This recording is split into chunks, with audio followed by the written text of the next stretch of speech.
Bienvenidos to another episode of This Week, where we are live every Monday, 12:30 Pacific time on the Latino Slant.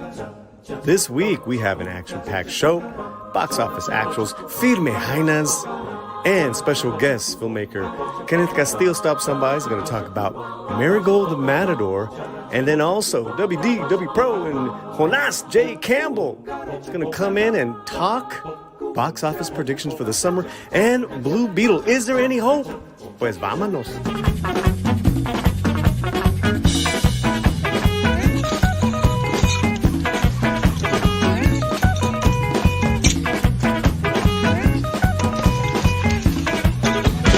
Hey baby, ¿qué pasó? Thought I was your only vato.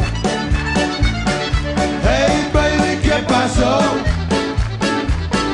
Won't you give me un beso? Hey baby, ¿qué pasó? Won't you give me un beso? Won't you give me a little kiss? That's what the Texas Tornadoes are singing. What's happening, everybody? It's another Monday. Welcome, happy Monday. Yes, man. Yes, it's gotta be a happy Monday. And this is the channel that's gonna set you guys right, because it can't be a hater Monday. We can't, we don't do that. We don't. Maybe in some videos, maybe in some streams, but this stream is a happy Monday. My name is Paulie. This is The Slant. If this is your first time hanging out with us, whether it's live or you're watching this on a replay, I want to thank you guys. To all the new subscribers been coming in because of our Indiana Jones, our Flash reviews, our insight, and our hilarity, and in all that absurdity. Welcome. I have an action-packed show for you guys. I've got the Firme Hyna battle. We got the box office actuals. We have filmmaker Kenneth Castillo coming in talking about his new film, which you can see for free on Tubi. Also, too, we got Wdwpro and Jonas J. Cambell. We're going to be talking about summer box office predictions. In particular, does Blue Beetle have a chance? After this fiasco of The Flash, is there a chance in hell that Blue Beetle is going to make some money? I want to know. I want to know what those two experts think. They got a great channel. Also, too, we're going to talk about things going on this week with The Slant. We have a lot of special events coming up, and they're happening this week. You know what? Let me just talk about that really quick, and then we'll jump into box office. Let me just talk about this real quick. Okay, this week coming up, tomorrow night, I'm going to see Mission Impossible Dead Reckoning. Early. I'm there with Chris Gore, and then we're going to do like a live thing on Film Threat. I will give, I think, a reaction. I can't do a review. There's like some embargo thing that I had to sign. Yeah, but I'm telling you guys right now. Okay, what's next? Also, too, Thursday, we're going to have animator Octavio E. Rodriguez here for a taped interview with members, with you guys. Here's the thing, guys. He was, and he is the head of story for the Spider-Verse movies. I've known this kid since college. I'm so proud of this guy. I cannot tell you. I remember in college, he was always writing, like little cartoons, man. So talented. We got him. Again, I had to go through hoops for you guys with Sony to get legit and to get Octavio on this show. And we're going to do that this Thursday. We're going to have you guys coming in with questions. You guys, only the members. So if you're a member, put a note in that. But here, I mean, let me just show you real fast one of his panels. That's his concept and then final image. I mean, the life of an animator, when they make it like that, that is just so dope. How dope is that? That's a dope. Yeah. We got him. And then it's pretty much confirmed. But let's just say subject to cancellation. Next Monday, the future ruler of the earth, Doomcock, is coming to the Latino Slant. And it's not his first time, but it's been a while. And we are going to be, by then he'll have seen Indiana Jones and the Dial of Destiny. We're going to be getting into that. Okay, before we go into box office actuals, I want to thank all the early comers here. Let's get the word out, share the link, all that stuff, and let's see who is here. I want to say hola to TF, Mojin, D-Bud, HM, just another red shirt, Crusty Moco, órale, Moco Head, Mocoson, Ari, what's up, Ari? I love it. Julissa. Hola, Julissa. We have Cocho Dragon. That's a new one. Your new one. Welcome. Alan, what's up? What's up, Alan? Great early crowd. And it's Courtney Fellowship of Oddballs. She's been one of my diehard members from day one. That's my road dog. You're my boy, Blue. You're my boy, Blue. She been with us. Doc Fortune. Amazing Bacon Soda. Wdwpro. Nice to have that beautiful early crowd hanging out with us. It's a happy Monday. We got to make this happy, guys. You guys know what I recommend and all that good stuff. And this is what's happening this week for us at the Latino Slant. But now let's get into what do you think? Actually, let's bring in Fletcher Williams. Do you think we should go some Firme Hynas or what? I don't know. Are they ready for some Firme Hynas? Are y'all ready for some Firme Hynas? I mean, we could always bring them back. We could run it back. We'll run it.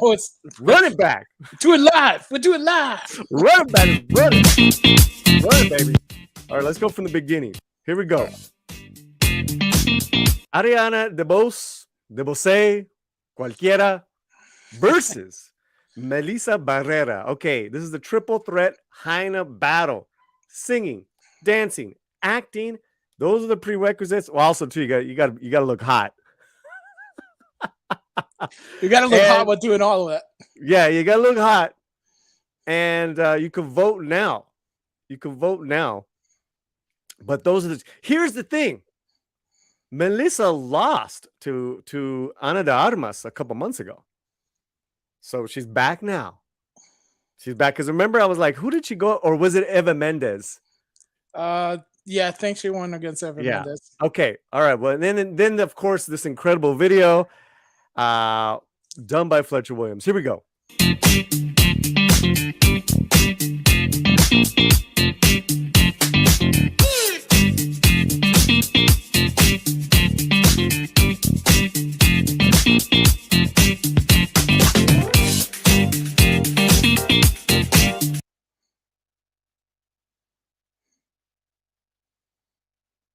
Can I just tell you how in love I've been with Ariana DeBose for years now? She's super talented. I mean, incredibly talented. I mean, I remember seeing her because, you know, me and my wife. No, I saw her first. I saw her first, fool. Oh, is that how it is? Oh. So you got to stake your claim early. No, I remember seeing her in that show. Remember? So you think you can dance? I didn't watch that. I don't exactly. Know. So who saw it first, fool? Who saw it first? You did, sucker. You did. All right, let's keep playing.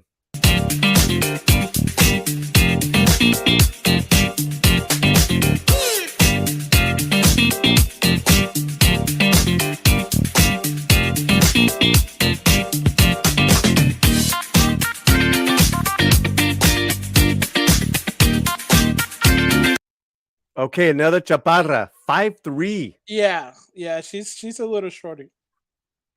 That's not bad. She's a power rocket. Hey, that there's no complaints from me. Absolutely no complaints. I mean, she's got an Oscar. She can stand on her Oscar, and she can stand on her Oscar, and she'd be taller. Hey, you know what? Some people are claiming her though. Oh man, see, that's what can't trust these. Both y'all wrong. That's our first. Can't trust these fools. Well, shoot, we better vote. Better vote now. The vote panel is the voting poll is up right now. Okay, all right, let's go.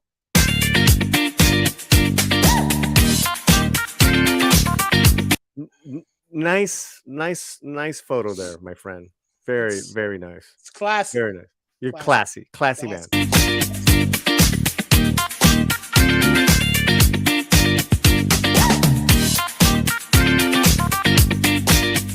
And that's from West Side Story. West Side Story, yeah. She was in West Side Story. She, it's funny. I think she was in Broadway in the Heights also. Correct. Yeah. Yeah, so she was in Broadway. They kind of both cross-pollinate on that role. Yeah, I mean, the best. She's the best of the best, man. Oh, changing it up. Changing up the music. Here we go. Melissa Barrera.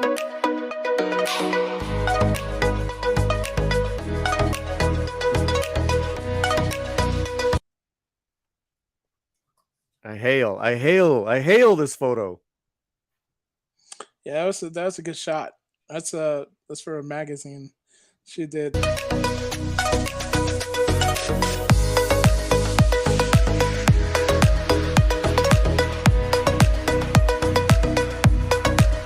So here's the thing with Melissa. I mean, she's in a lot right now. She's rocking it. She's in a lot right now. She's in a lot. I do believe Ariana is going to be in Craven. I think she's playing like the witch doctor lady. Wow. Yeah, but we haven't seen images of her yet. But Melissa was in the last two Screams. Yes. Carmen, which kind of came and went. Yeah. She was in this goofy movie on Netflix where it was like a survival movie. She was pregnant and then she crashed her plane. I don't know what. It was all right, but it kind of got a little silly.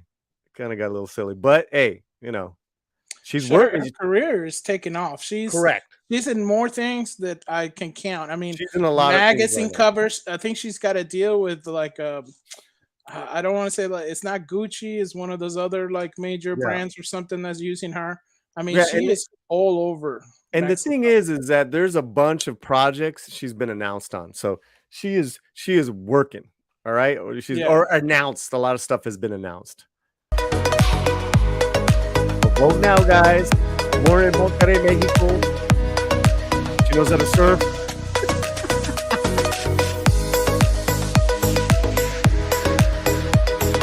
Corporate edition. Ariana DeBose, Melissa Barrera at 5'7". Yeah, she's tall. She's tall. Yeah, she's got she's I think she started as a model in Mexico.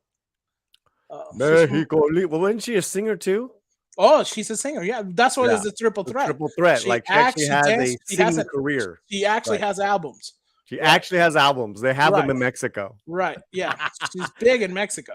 Hey, in the voting, early on voting, 32 votes, 72% Melissa.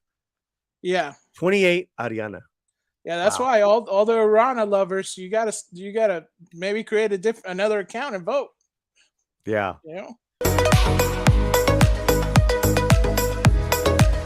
All right, vote now, Slantinos. I will say in recent photos, Ariana has been sporting the long hair, which I really like. I love that. Yeah, and she does that. Sometimes she does the little bob,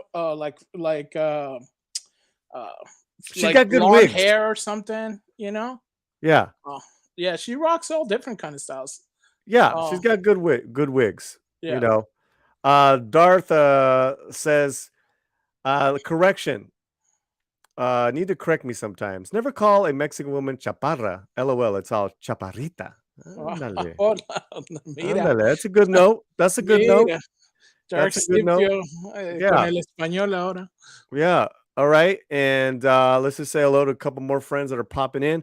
Olaf, Wdwpro, Pete, Sander.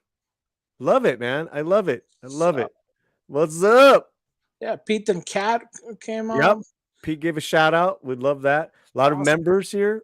Yeah. I mean, thank you guys. All right, man. Well, it's going to be a good show. We're having a good show. Right. It's a happy Monday, and I'll see you in a little while. All right. All right, my dude. Yeah, so don't forget to vote, guys. Okay, let's go over some box office stuff. I'm going to make this real. Let's just get these numbers up. And let's look at them and talk about it, okay? Because this is absolutely nutty what just happened this past weekend. I would say it's nutty. I'd say it's healthy at the end of the day for Hollywood, and let me explain why. But also too, you're getting a sense of what people want to see, man, and what they don't want to see. Now, obviously, there was a huge drop off with the Flash. Okay, the Flash, even though it's number 3, I'm trying to get it right here, man. I always hate this. Look at that. 72.3% drop off. That is absolutely disastrous in money terms, in box office Hollywood terms. That is not good, which is why you saw not one, but 2 movies that had been there prior weeks before, Experimental and Spider-Verse, jump up ahead of it. Spider-Man claiming the number 1 top box office, claiming it back. So congrats to Spider-Man and to any of the people that really enjoy that film. Globally, it is a sensation. I will tell you, I went to go see it again yesterday to kind of brush up on it. I'm gonna interview that head of story animator. It's packed. It's families, and you know what? They're laughing and reacting to all the jokes and all the whatever, all the twists and turns. They're in it. They're engaged.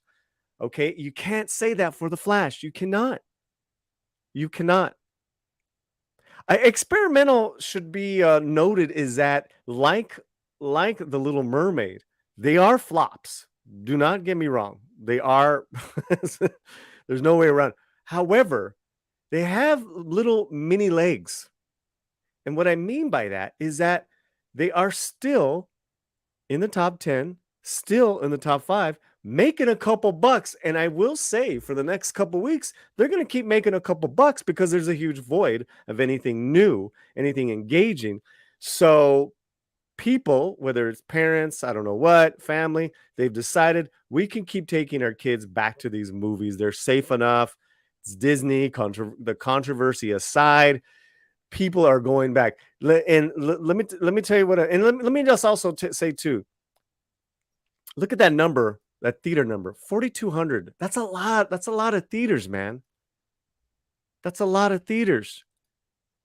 You go down to Little Mermaid, it's been in 5 weeks in, it's still in 3,200 over 3,200 theater screens. That's a contract. They have to keep these Disney ones in the theaters for so many weeks. It's like handwritten contracts back in the already done. So it is a little misleading because there are a lot of theaters being held up by Disney. If you see Elemental, 4,000, right? 3,200. Guardians, a little over 2,000, still making money. Congratulations. I think now they're in the making money level. Okay, so we know listen, guys, we know the troubles that Disney is having, a lot of disaster, a lot of losses. Let's talk about some wins for the moviegoer and eclectic tastes as far as a kind of a non-franchise, non-superhero, more adult, just different genre of films that have been released. And I think those need to be shouted out. No Hard Feelings with Jennifer Lawrence came in at $15.1 million. Not a lot, right? It's new, $45 million budget. It's probably not going to make money, but I think it's a nice step forward for theaters for studios to release these types of films. Sexy comedies, teenage comedies, coming of age, no woke, just having fun, being a little raunchy. I'm all for it. I told you I saw it. I thought it was pretty good. There were some moments where I was laughing my ass off. Some other jokes didn't land with me, but That's just humor, right? So that was, you could say, I would say, here's the thing. I think the studio was banking on Jennifer Lawrence's name to open it up a little bit more, maybe, double that. Now, she also probably commanded at least 20 million. So they got to pay that back. So that's interesting. Now let's go to Asteroid City. Asteroid City. Let me make this thing big again for you guys. We're here at the box office actuals. It came in number 6. It only made $10 million. Now, I say only, but that's misleading because it is the biggest opener for a Wes Anderson movie. Wes Anderson is like the ultimate indie film auteur.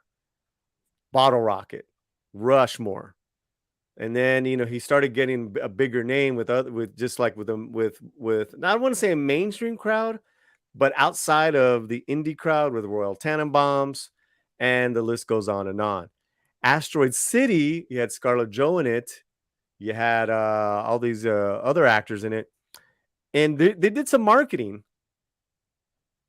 It was the biggest moneymaker for a Wes Anderson film. So again, a quirky comedy, kind of like if you're into filmmaking, if you're into cinema, you go and see those Nolan films. You go and see a Wes Anderson film, whether they're successful or not. Wes Anderson is always going to have his crowd because he's got that look. Some say he's in recent years has kind of foretold a little bit of the storytelling more for the look. So he's got that beautiful Wes Anderson look. And if you've seen the Royal Tannenbaums, Life Aquatic, Life Aquatic, really, that's where he started hitting his stride with that look. Cool. Have you seen any of these movies? Are you going to see any of these movies? Do you care? Let me know in the chat right now. I want to bring up now the article from Variety.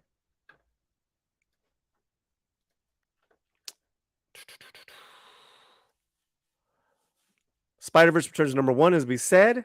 Flash collapses, as we said. Jennifer Lawrence opens to 15 million. Jennifer Lawrence. I gotta tell you guys, I give her a lot of props for one, doing a comedy. It's not easy. 2, she made fun of her age in the film. Constantly, her character is made fun of her age, even though she's 32 in the film. She seems as really old by the 19-year-old and the 20. That was great. And then, of course, to do a comedic scene, full frontal. I mean, that scene was Jennifer. Man, I give her a lot. She's got a lot of guts. That scene, fantastic. So yeah, let's go to they were talking about how brutal the Flash drop off is. This is going to be seismic for DC, Black Adam, Shazam, all notable money losers for the studio. Catastrophic, they're calling it. Because you gotta understand, these were supposed to be tent poles, but a change of guard with James Gunn and Peter Safran came in, and then they're saying like, "Oh, we're gonna reboot." You're saying you're gonna reboot, and you still got like 3 or 4 movies that are still gonna come out. You don't say that shit. That's stupid. And you could tell people, besides the controversy of Mr. Miller, besides the leaks and maybe people going for Batman, say Keaton's Batman, they didn't go. They did not go. Chaotic weekend, they're calling it. Chaotic weekend. Spider-Man Return to number 1. 560 million globally. Hey, Fletcher, do me a favor and star any of the comments if you guys seen or anything. Guys in the chat, much love to y'all, and thank you all for being here. We're gonna have our first guest coming up real soon, and we'll replay the Feed Me Highness for him. Get him in trouble. Pixar animated Elemental remains second place with 18 million. Global total 121 million. I mean, 121 million is a lot of money, but the price tag is 200 million. Plus you add in marketing and paying back the theaters. That's not good, guys. That's not good. That's not good.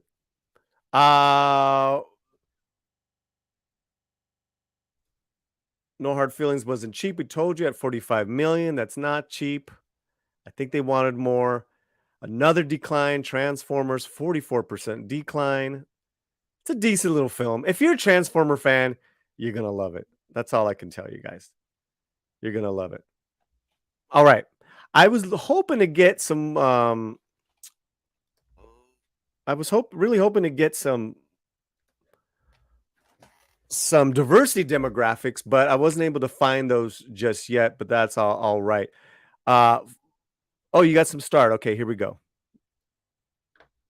Summer box office prediction. Everything will bomb or underperform except Mission Impossible. Okay, except for that one film. Gotcha. Winter Soldier, No Hard Feelings. Looks good. Opening 50 million. Yeah, Winter, it is good.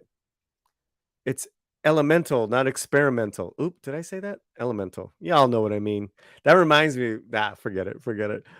Asteroid City had a $25 million budget. I think, and you're hearing it. You're hearing this, guys, and we're going to bring on the filmmaker right now. He would die for 25 million. He's laughing. He would die for 25 million. 25 million is, there's so much you can do creatively for 25 million. It would be wonderful. Here's my seismic hope, guys. My hope for a seismic change in Hollywood is that they pull back these budgets, man, and give more eclectic filmmakers 20, 30, 40, 50 million. Go make this movie. Boom. Right? And cut away with the franchises. People are tired of that shit because what's happening is that they're making you see every movie that's loosely connected to this franchise, and most of the time these movies are crap. You know, and it's like, I didn't really need to see that. You had like 2 minutes of a guy that, you know, let's have these little standalone stories. Please, por favor. Kenneth says he could have made 5 movies with 25. Pete, here today in the UK, it said on the news, multiplex cinema chain Cineworld has gone into administration. Folks aren't just bothering with the movies, or it's the aftermath of the lockdown. I think it's a combination of all those things we've been saying. Pete, and those cinemas with all the big theaters, those are in danger. Listen, I'm in LA, right? And I go to Burbank, I go to the AMC's or the Grove. It's kind of not a fair barometer of the movie going experience in the country. But I will say it's packed. I go to the Regal one, which is a little more in the ghetto, you know, and the kind of like cheaper prices, great audiences.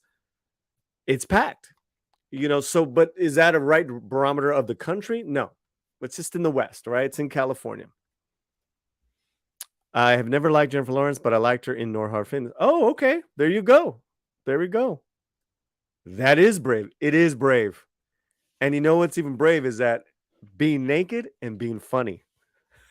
She did it. It's just cost a family a lot of money to go to the pictures. Money most families don't have. Pete, I'm right there with you. We unfortunately have to stop going to the Dodger Stadium maybe once a year. It's something that we used to go to more than a couple times a year.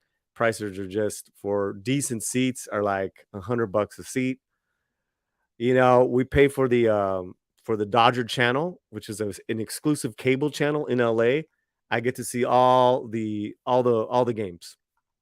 I'm doing that for a while, and then maybe on the birthday or maybe on a special event, or if we get a deal, I'll go to Dodger Stadium. It really sucks because everything is so expensive. You know, that's why with the movies, I have the AMC list, the A list. I'll save money. I have the Regal pass and I have the Cinemark pass. And you just save money and you accrue points and you get discounts upon discounts.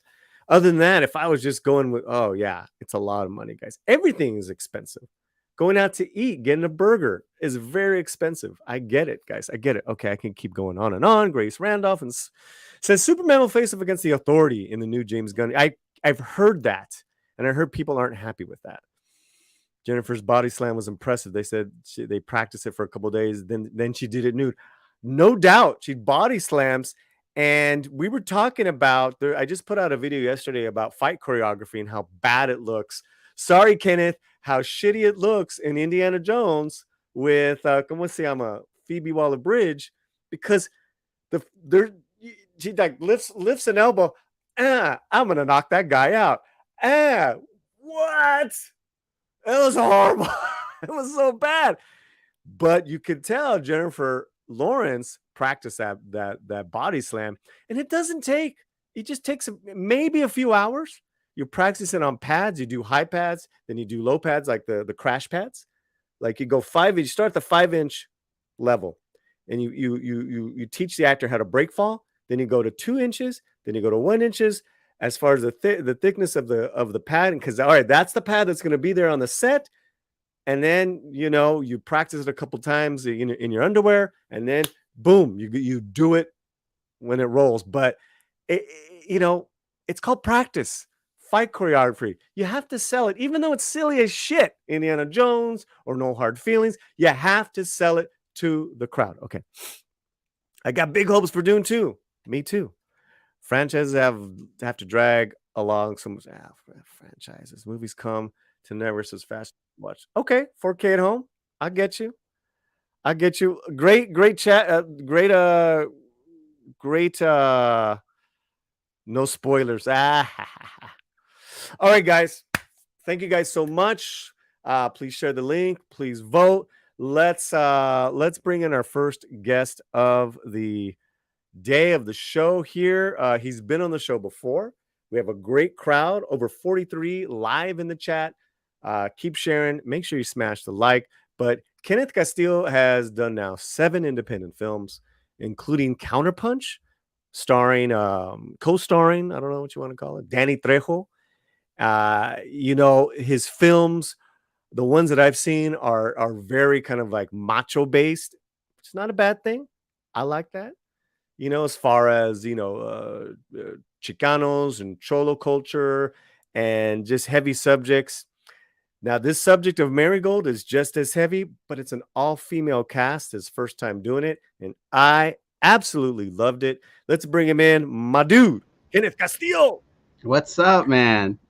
Thank you so much for having me.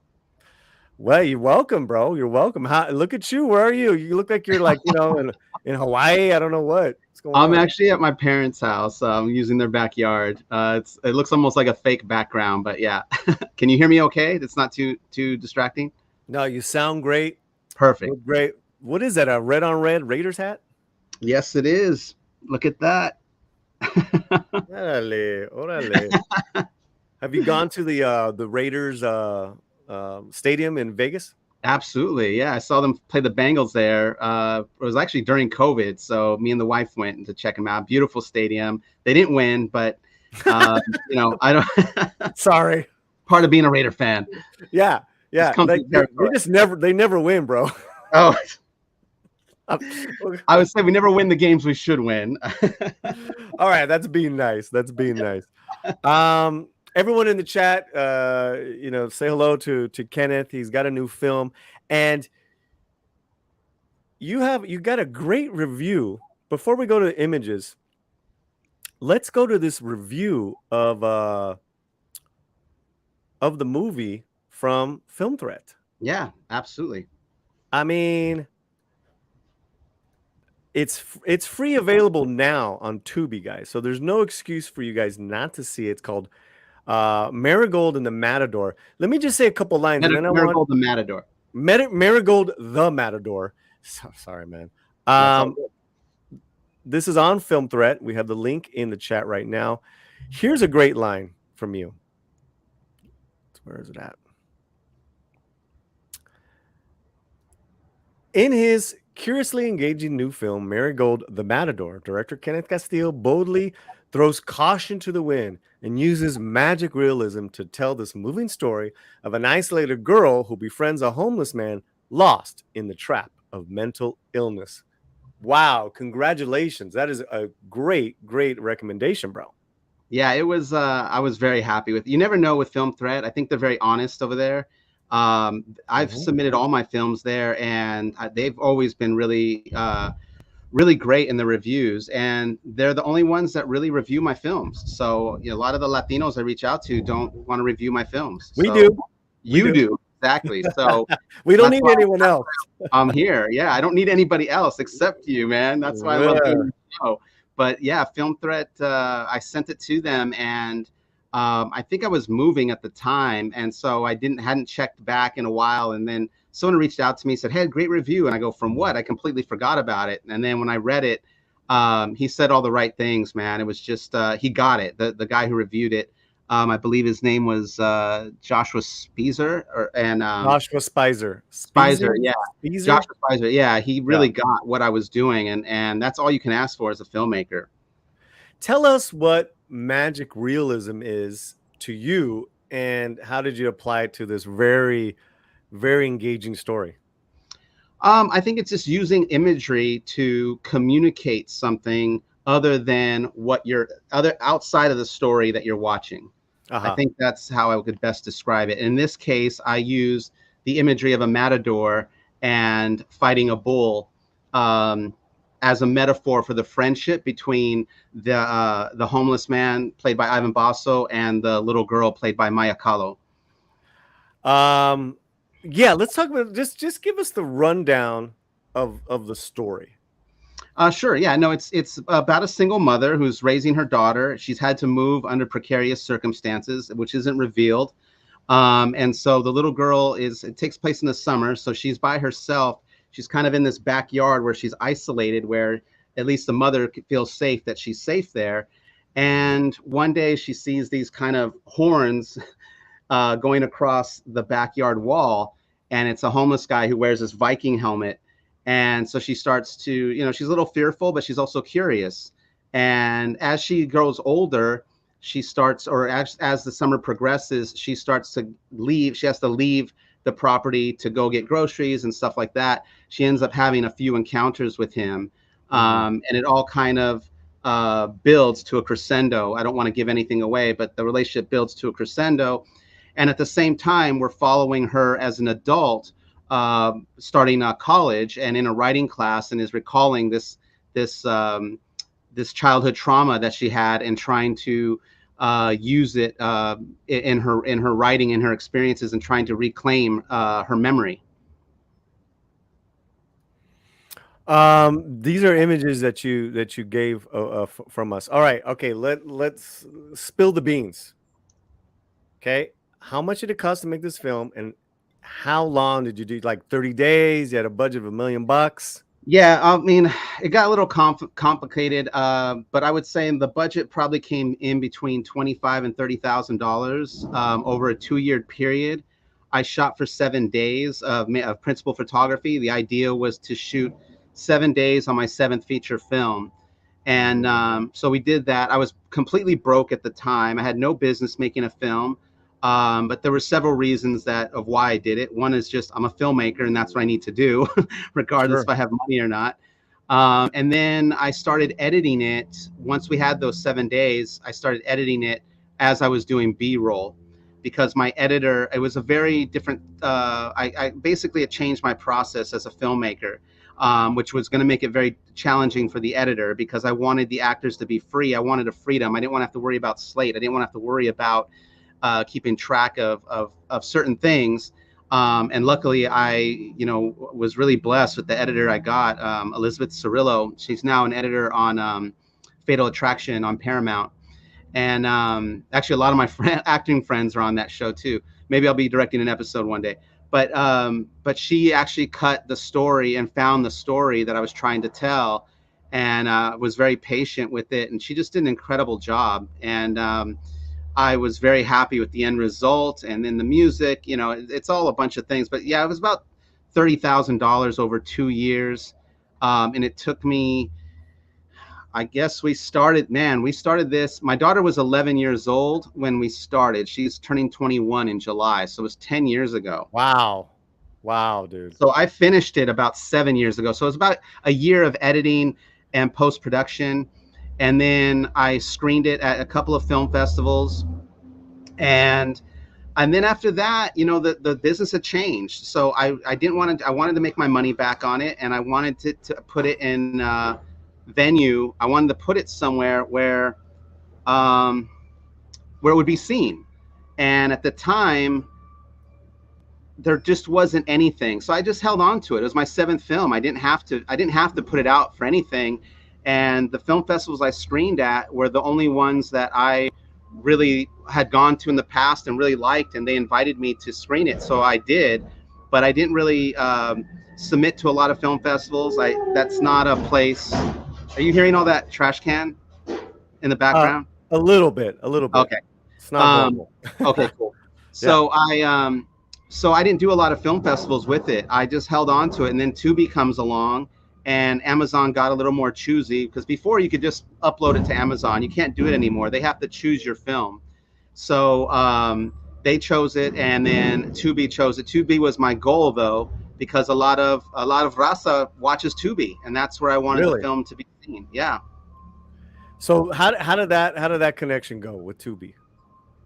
I used an aggregator. I did not use a distributor. And so there are several aggregators you can use. And I did my homework and chose one. And I would, you know, there's a lot of, you have to have all your deliverables just like you would for a distributor, but you get to control the images, the marketing, how it's marketed, and you make 80% of what the ad revenue generates.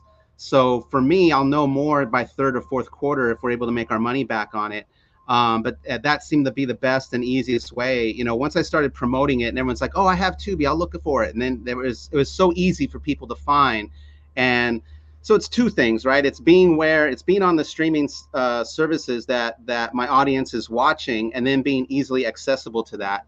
And right now, you know, in my homework, in my research, you know, Raza, we're watching Hulu, we're watching Tubi. But we're not watching Netflix, and that's why a lot of Latino shows fail on Netflix, because they don't know how to market to us. Huh. Well, I told you I saw this twice. Yeah. And you know, this is so different from your other films for me. You know, but my connection was that I too was raised by a single mom. You know, and very traumatic. You know, like that adjustment at first. Of that change. I was a lot younger, so with this character, if she's 11, there's going to be more trauma, and she's looking to you know, for that friend, escape out of that loneliness. And then the older version of her writes about it. She's a writer, and I love that, man. I really did. You know, again, what made you pick this subject, as opposed to then just doing not a garden variety, you know, cholo story, but you know, it's different. No, but it's still, yeah, definitely. And it's still an urban, it's still Chicano. The inspiration came, I used to bartend at this bar in downtown LA. I had this giant window that, like my bar had this giant window, like ceiling to floor window that looked outside. So I would be there, you know, late midnight working, and I would always notice this mom leaving the factories that she was working at with her 2 little children at like 12:30 at night. And so it kind of sparked it. You know, for me, I love people, so I'm always just curious on people's story. You know, and on occasion, you know, I've seen there, and I've gotten them a pizza or gotten them something that they wanted, they never were like. I would say desperate. It was just, I just saw a woman that it seemed like she had very little help, you know, and was doing the best that she could and working late and having her children with her. So then I started to create this story, and, you know, I made it personal in the sense of my own experience as a creative, and my art really saved my life, and being able to express myself. That's really where the story of her older comes in. But that's where it started. I had just cut ties with a production company that I had done a few films with. They ended up using a couple of actors that I had a lot of love and respect for, and they basically took my process and made a cheaper version of movies that the production company was looking for. So they basically underbid me, but they weren't filmmakers really. They were actors doing vanity projects. And so I had to question myself. I was just kind of like, if my process is that easy to kind of replicate, even though they didn't do it well, I need to come up with something that is completely new and different and unique to who I am as a storyteller. Sure. And so Marigold came out of that, and because the producer I got on it, she was like, I would only prep her.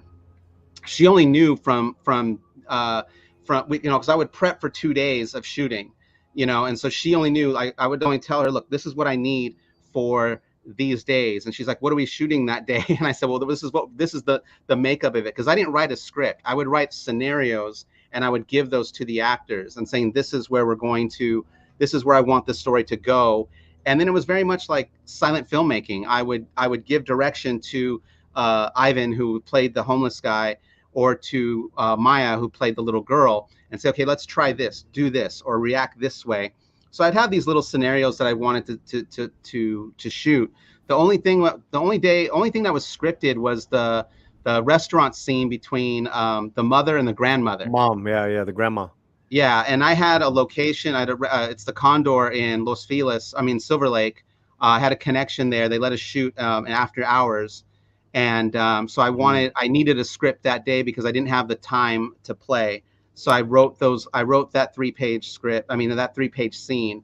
And then the only other thing that was choreographed really tightly was the very last scene with the police officers. I don't want to give anything away, but I did not have permits. He plays the cop. I do play a cop. Hey, you look like a cop, fool. I was like, damn. Look out. Yeah.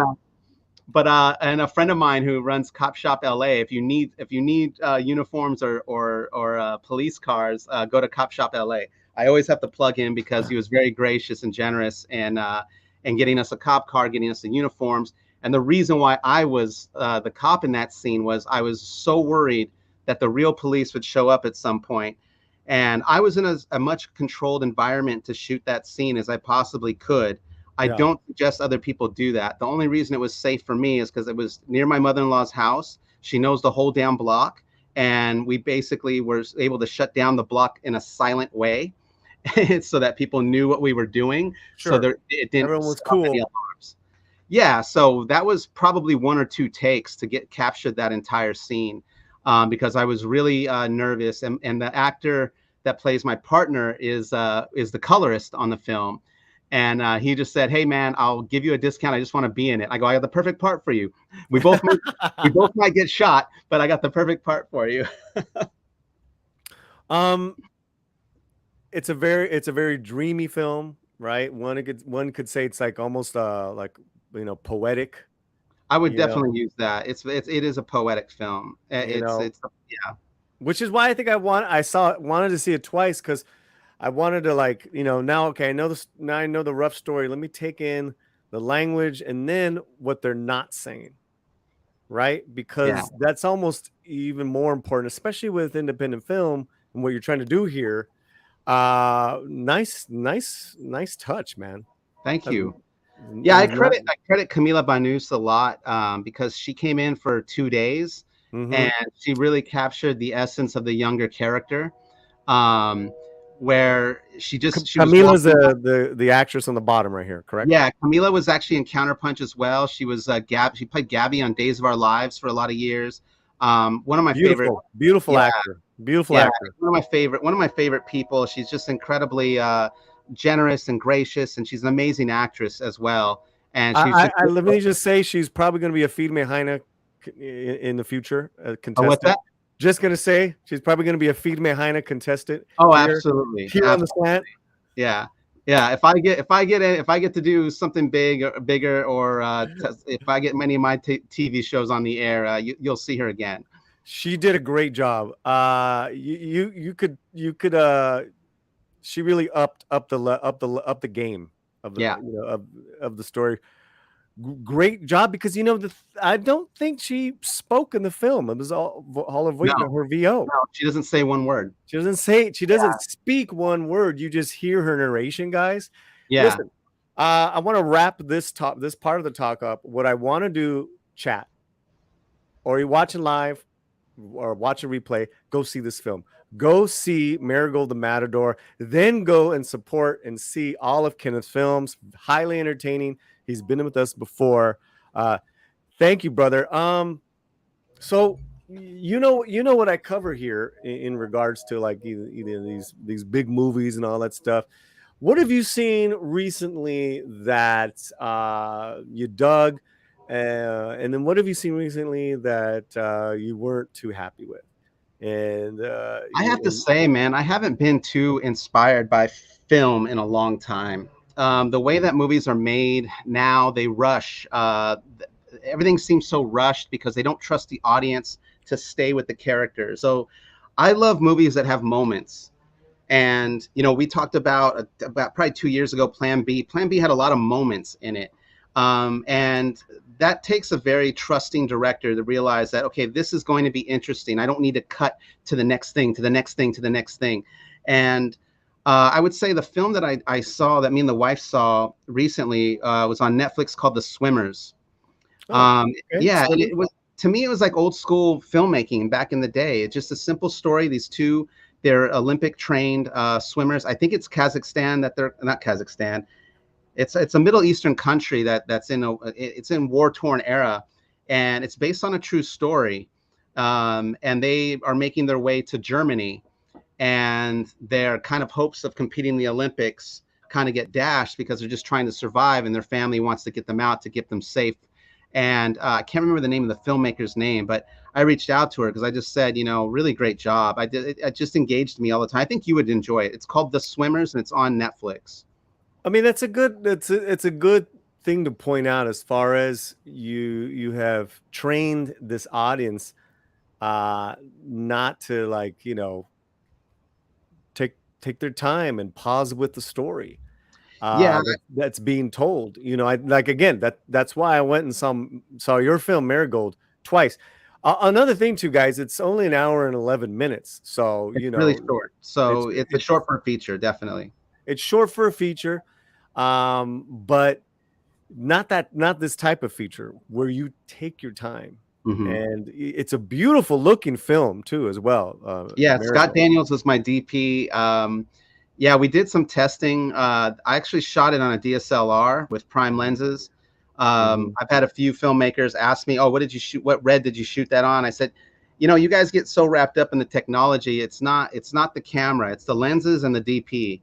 And they just didn't believe the fact that we shot it on a DSLR. And I mean, this is 11 years ago. This is an 11-year, I mean, he didn't, I think the last few projects I've done have been on Blackmagic, but it really isn't. It's not the technology, it's the people you hire and their proficiency. And Scotty's, we work really well together.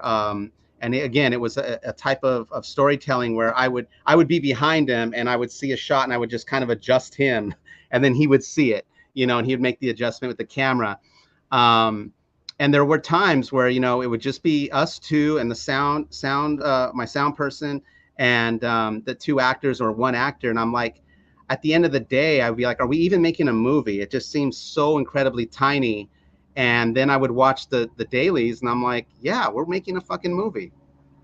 Sally L. Hosseini. Yeah, she directed The Swimmers. The Swimmers. So you recommend that one? Yes. And Visinger is going to see Counterpunch as well. Yeah, they're both actually on Amazon and they're both on Tubi. So I have two films on those. And the interesting thing about Counterpunch was that was first released in 2013. It's listed on IMDb as 2019 because that's when the China release happened. Oh, and China, man, they run it. Yeah. And Lionsgate has kept, it keeps popping up. I get people still commenting about Counterpunch. Counterpunch with Danny Trejo, good boxing flick drama. So with Marigold though, that's given a 2023 because of Tubi. Well, that was the release. Yeah, it's the because release. of the to be release, right? Yeah, I That's put the why we're release. talking about it now. Yeah. Even though the review from Film Threads a couple years ago, it's still the same cut. No. Yeah, I mean, I tightened up. There were a couple of things that bothered me that I tightened up. And again, I went to my editor because I didn't want to get another editor. I wanted her, but she had moved on, and I didn't even know she had I had the master, but I didn't know she had all the backups. And she's like, I go, you know, I'm gonna get it out on Tubi. You know, can you help me? Just there's these two little things that I want to get, you know, taken care of, and give me a new, and you can give me a new master. And she's like, yeah, absolutely. And we knocked it out in a day. And again, I'm just so grateful to her for that. And again, I'm hoping to get her on my next one. Mexican Ironman for $5 is a member of the channel. Shout out to the great Mr. Castillo. My Oakland A's will be joining your Raiders in Vegas soon. Yeah. Welcome, man. Yeah, you know the thing, we went to an Oakland A's game. It was at Oakland Coliseum, like maybe 2 seasons ago. Yeah, it used to be called McCaffrey Stadium, I think. That's where the Raiders played. Terrible Coliseum. It's the same one, right? And, yeah. You know, I love it because it's so small and so accessible, you know? Yeah. And you're right there on the field, but you just feel like it's going to crumble, though. It totally feels sort of like the Raiders. Oh, man, you've been holding that one, Paulie. I know it. Does Tubi or Amazon put more money in directors' pockets? That would be Tubi. If you watch the whole way through at the end, it's all there are ads in it, and that's part of it. Yeah, it would be Tubi, and thank you for asking. Yeah, and that's great. That's a great question, Wex. And it's anyone watching this, you really want to support indie filmmakers. This is a great way to do it, which is what I didn't know, right? You watch it on Tubi, you know, and they have the ads in there. Let it roll. Kenneth is going to get a couple bucks. Okay, as far as in the theater, disappointment? You know, it's funny because my son has seen a lot. I usually go by him whether or not I'm going to see something. He really liked Guardians. He loved Spider-Verse. He loved Transformers. I mean, and he's not a typical teenager. He grew up on all the films that I grew up on. You know, so he has some taste when it comes to movies. I've been anticipating Indiana Jones. You know, as long as it's better than the last one, then I'll be happy. That might, you know, and because the last one was so terrible, I won't even let my kids watch it. They've only watched the first 3. I won't even let them watch the 4th one. But I do want to see that one. I had to wash the taste out of oh my gosh, because of all the videos that I've been doing and that I saw Raiders 2 nights ago. Yeah, Raiders is a perfect film. It's my favorite movie of all time. Oh my god. Yeah. But I have to say, man, I've been more, my focus lately has been on television. So I haven't watched a lot of movies. The only movies out there now are just these big tentpole films. And they just, you know, they all start to, they're all forgettable after you leave the theater. At least, you know, ones that I have seen. They really are. Anything I'm excited for, and there just really isn't. Yeah. You said something about taking pauses, right? About letting the story breathe. I felt that No Hard Feelings really did that with that kind of. It's not your typical raunchy sex comedy. It's a coming of age, and there's actually dealing with, you know, the kids now, 19-year-olds now, and their inability to get out of the house and to. It was fantastic. You know, yeah, I would probably check that out. I'm trying to. I really haven't seen much. Like I said, my focus has been television. So, movie wise, I haven't. God, I'm trying to. You know, I can try to think of something that pops in my mind that. It's all right, man. It's all right. Yeah. One last thing, guys. Kenneth Castillo, go support him. Let's get the KennethCastillo.com up there in the chat, guys. KennethCastilloFilm.com. Yeah. KennethCastilloFilm.com. Yeah. And it should be noted that my wife plays the mom in Marigold. Yes, she did a nice job. She did a nice job.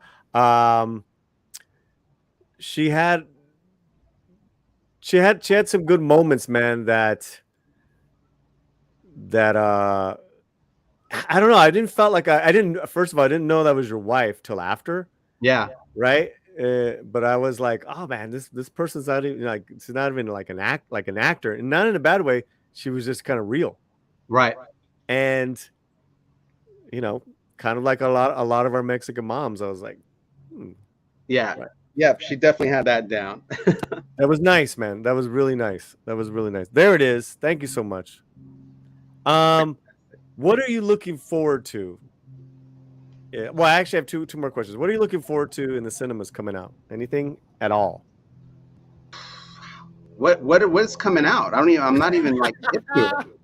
Other than Raiders, what else? What's on? Yeah, what's you know on what? We'll just stay with that. Well, you have Oppenheimer, you have Dune 2. Indiana Jones, and I'm trying to think of anything else that's out. I'd probably go see Asteroid City. Yeah. But you know, Wes Anderson has gotten, you know, it's more style than story with him. I think you mentioned that earlier. But it does look interesting. Oh, that's what I'm looking forward to. Oppenheimer. Yeah.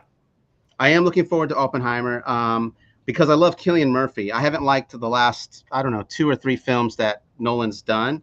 But Oppenheimer looks interesting.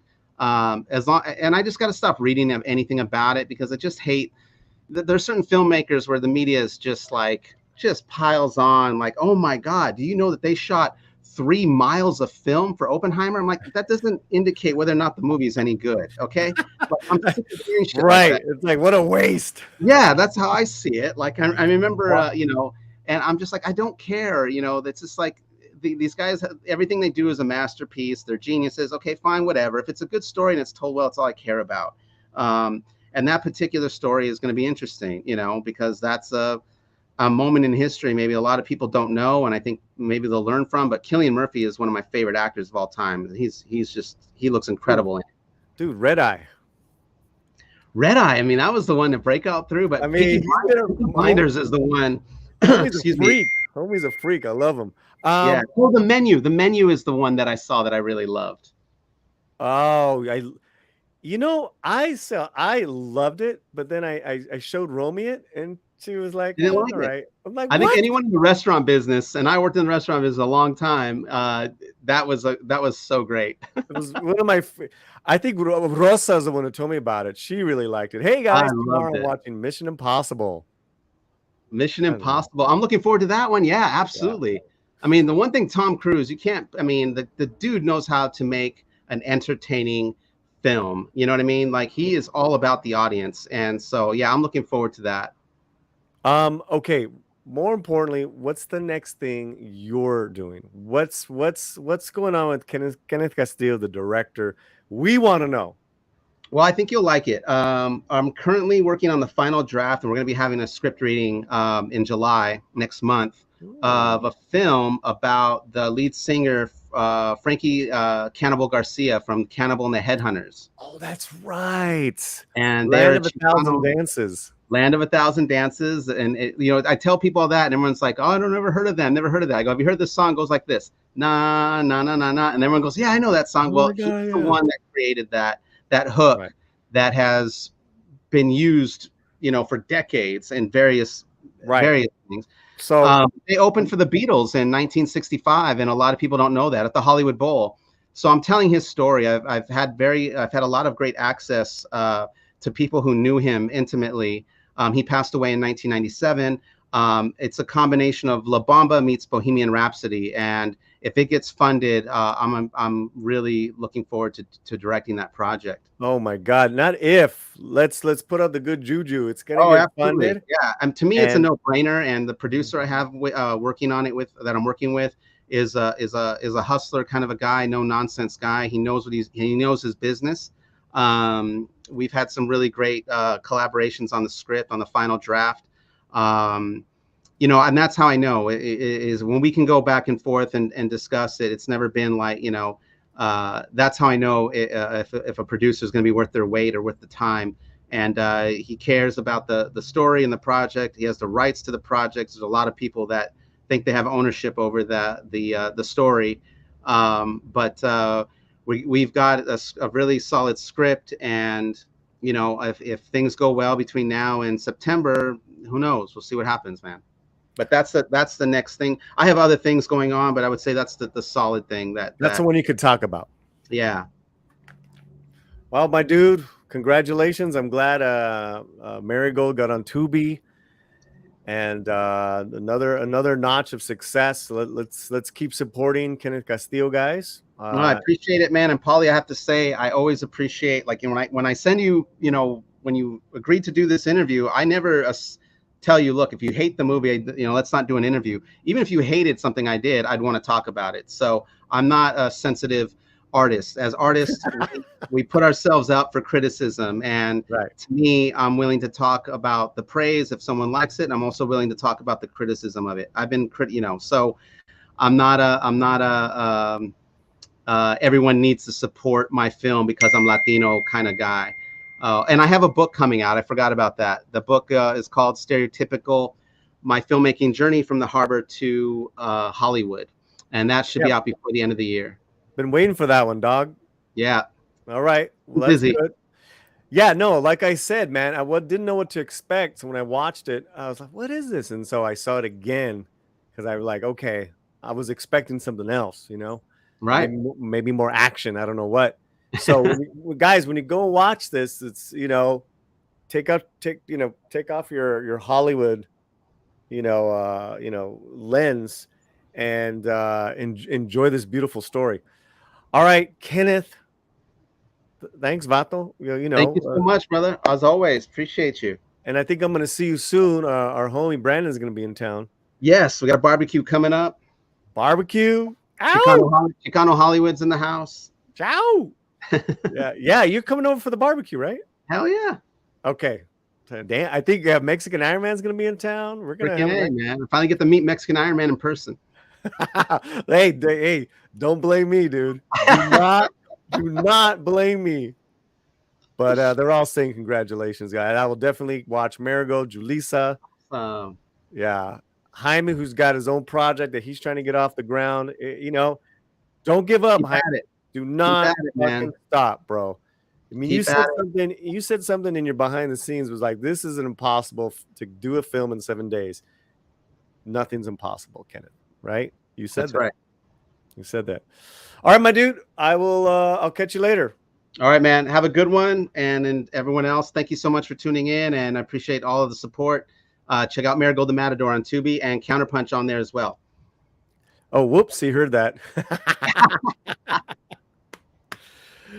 Oh, man. Enjoy, brother. Kenneth, take care, man. All right, you guys. See ya. All right. So you can catch Kenneth's movie, Marigold the Matador. Really well done film. Nice and dreamy, atmospheric. Lovely story. Counterpunch is like the opposite. It's like a boxer guy. The thing is, we didn't get the chance to talk about is that he deals with mental illness in a lot of his films, and I think it's very interesting. Because even the lead in Counterpunch was dealing with mental illness, and then he meets Danny Trejo's character. All right, Fletcher, how's it going in the chat? What's the word? Everything's good in the chat. Don't forget, you still have I don't know if you saw this, a super chat from K Popcorn. Yeah, that's my mom. K Popcorn for $10. Take me to the movies. My contribution, Slantino. Hey, thanks, mom. Arriba. La mamá le dio dinero, Paulie. Yeah, let's play some super thanks.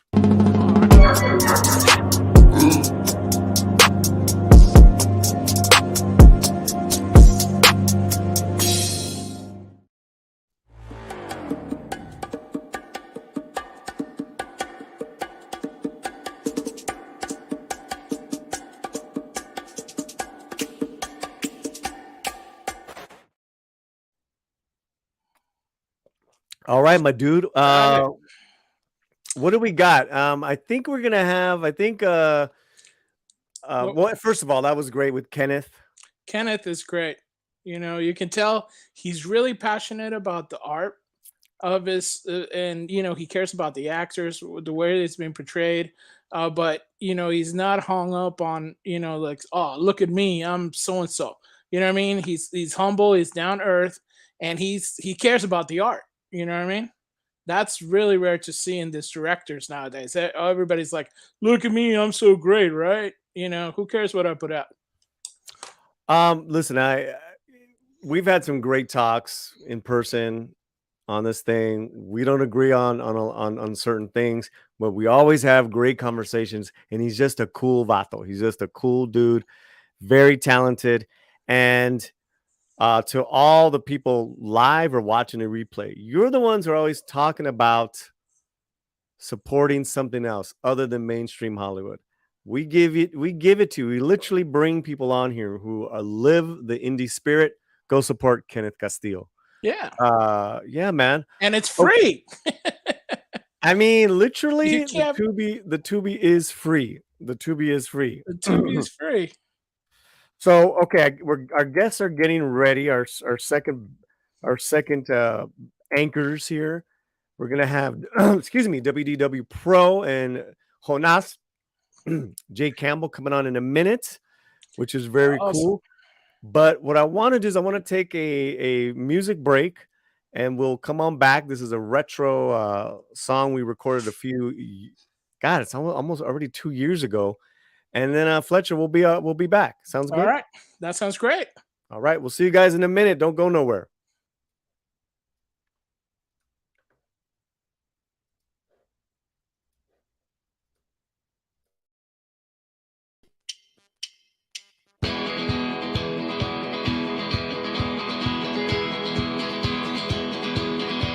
It's 6 o'clock again, and I think she's gonna run you. She's gonna tell you all about the way she felt the other night. And even though you told her once before you could never love her, she has this crazy feeling that someday she's gonna be your wife.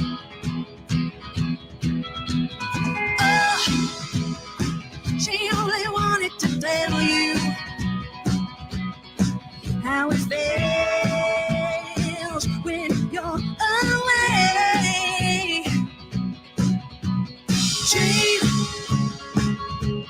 Nothing will fall her burning love remains. It's 6 o'clock again, and I think she's gonna write another letter. She'll send it with a kiss and wish all the brightest star tonight. And even though you told her once before you could never love her, she has this crazy feeling that someday she's gonna be your wife. Oh, she only wanted to tell you how it feels when you're away.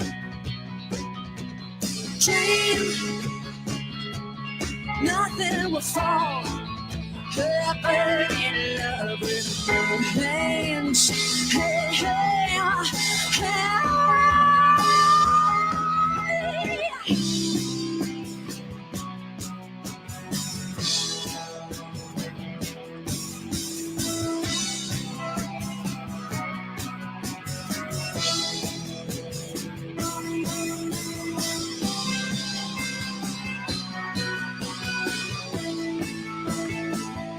This is Nina Diaz.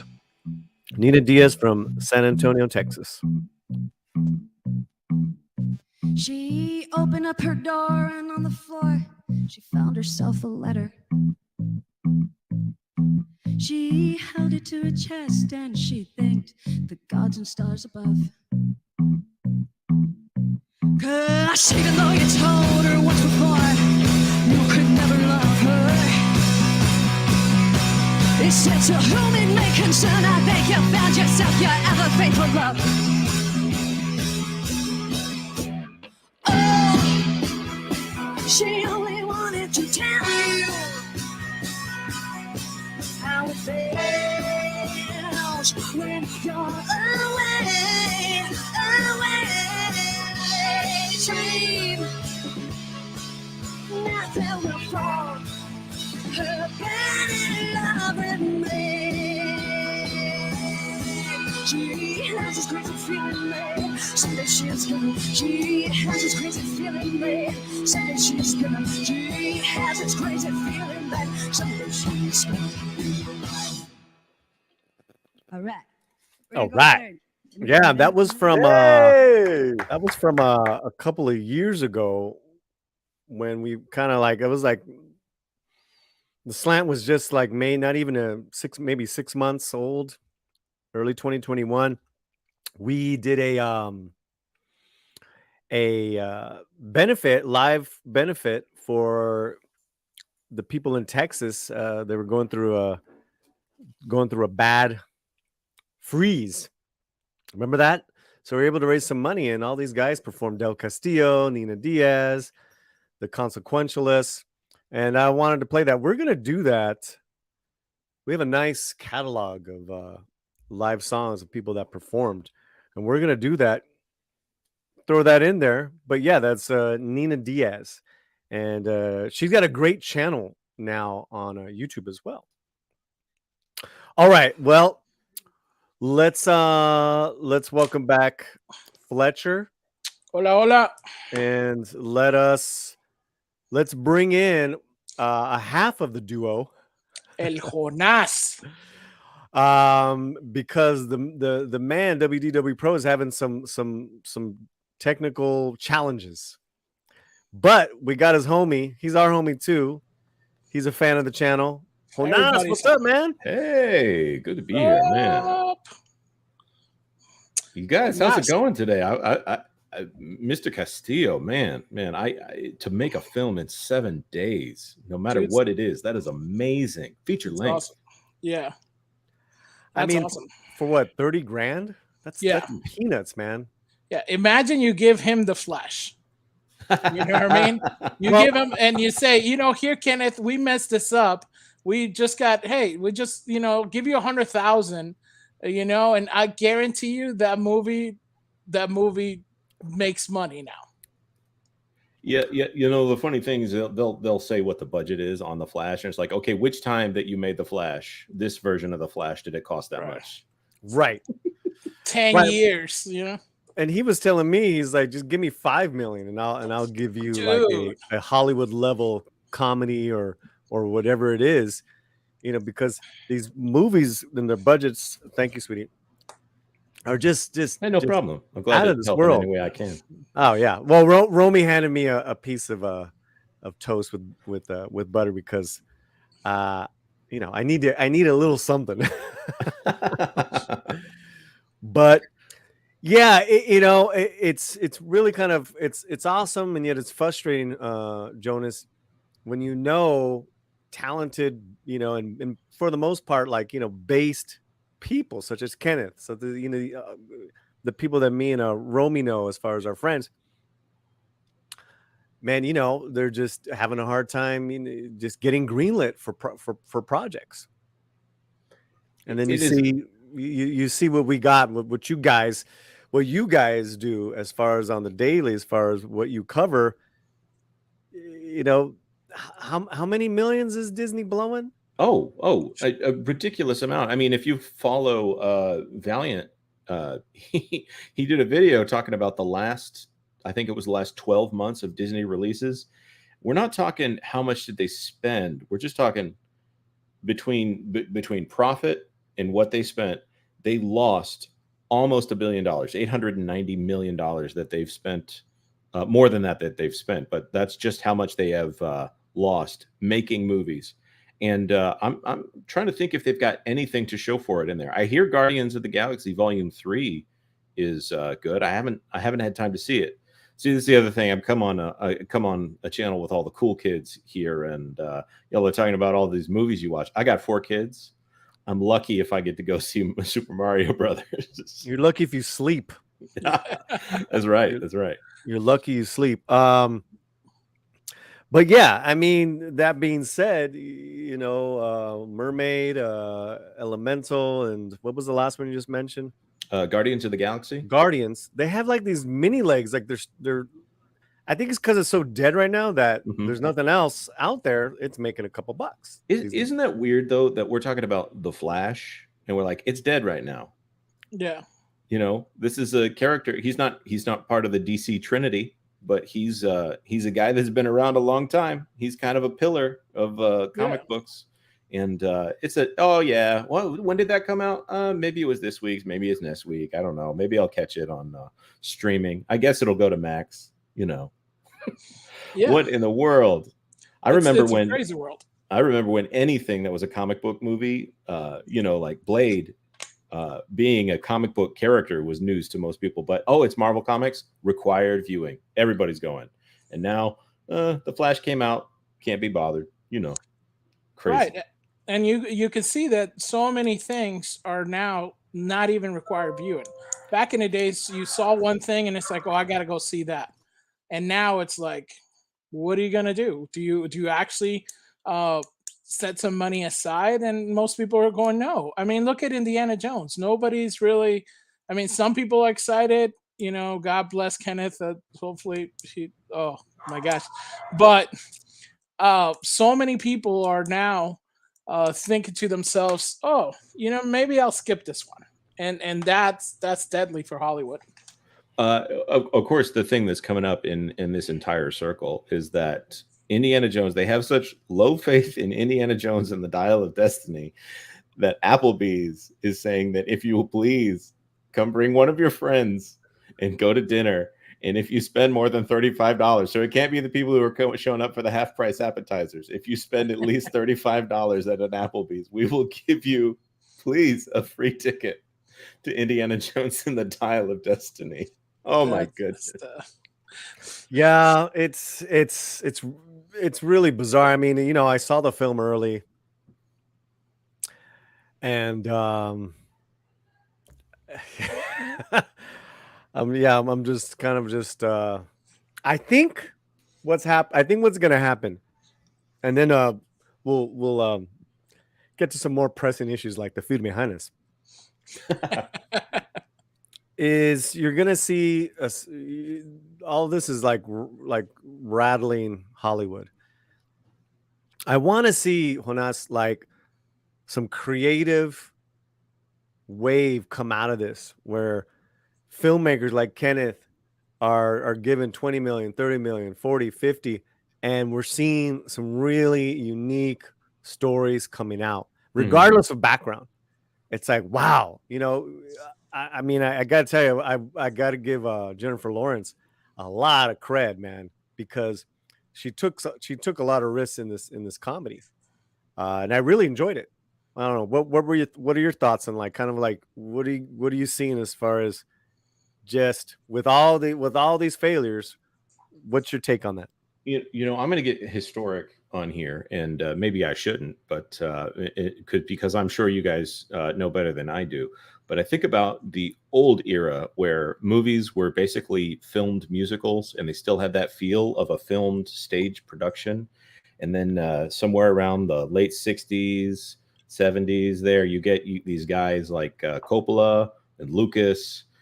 This new wave of directors that are coming in, and they're changing the way that movies are shot. The entire film industry is just if they can, especially with the democratization of the film industry here, because anybody, if anybody wanted to put a film on YouTube, they could get it out.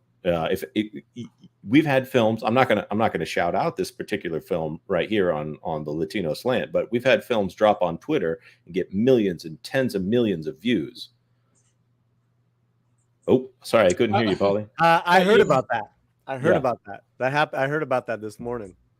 And the second something like that hits big, if they're not already owned by somebody larger, I just see one of these studios coming in and say, "Please, can we pay you a bunch of money? Can you do that for us?" Now with Disney, I don't know, you know, since they're the ones over here doing 7 franchise films every year, and all of those are dragging them down. I don't know what's going to happen there if they're going to have to get something going through Searchlight or whatever they've got, because they own everything now.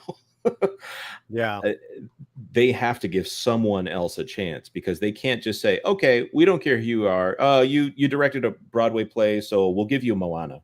And no disrespect to Tommy Kail, who's directing Moana, but you know, that's going to be a paint by numbers movie.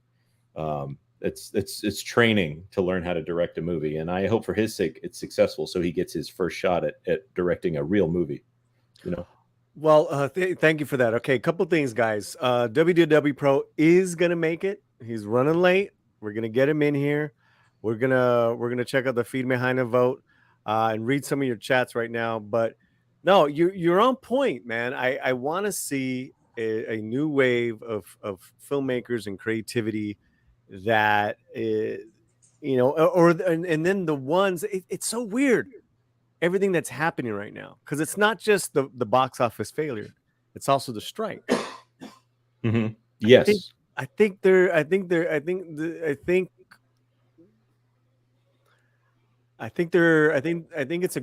a great cleanse that's happening.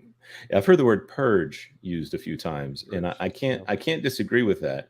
Yeah. And you and me have been chatting a little bit about this book, Burn It Down, which is all some of the misbehavior on some of these sets. And I don't, the lady who wrote it, Maureen Ryan, great writer. I don't agree wholeheartedly with her view on everything here, but she does make some good points here. There's been a system where, I'm not going to name any names, but there's been some mediocre white directors that seem to be bulletproof here, whether or not it's for bad behavior or whether or not it's for poor performance at the box office, but they continue to fail upwards.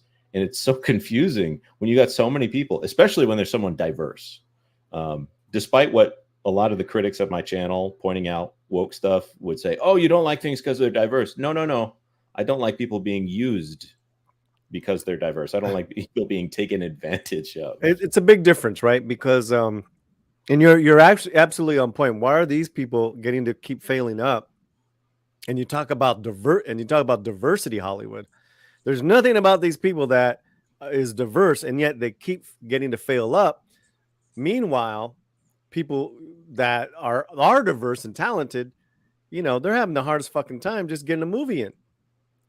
Eva Longoria spoke on that. It's like we can't fail. That's why Flaming Hot was like, it's like they were pushing it really hard. Eva and the cast for people to watch this, because it's like we're given a chance maybe every 10 20 years.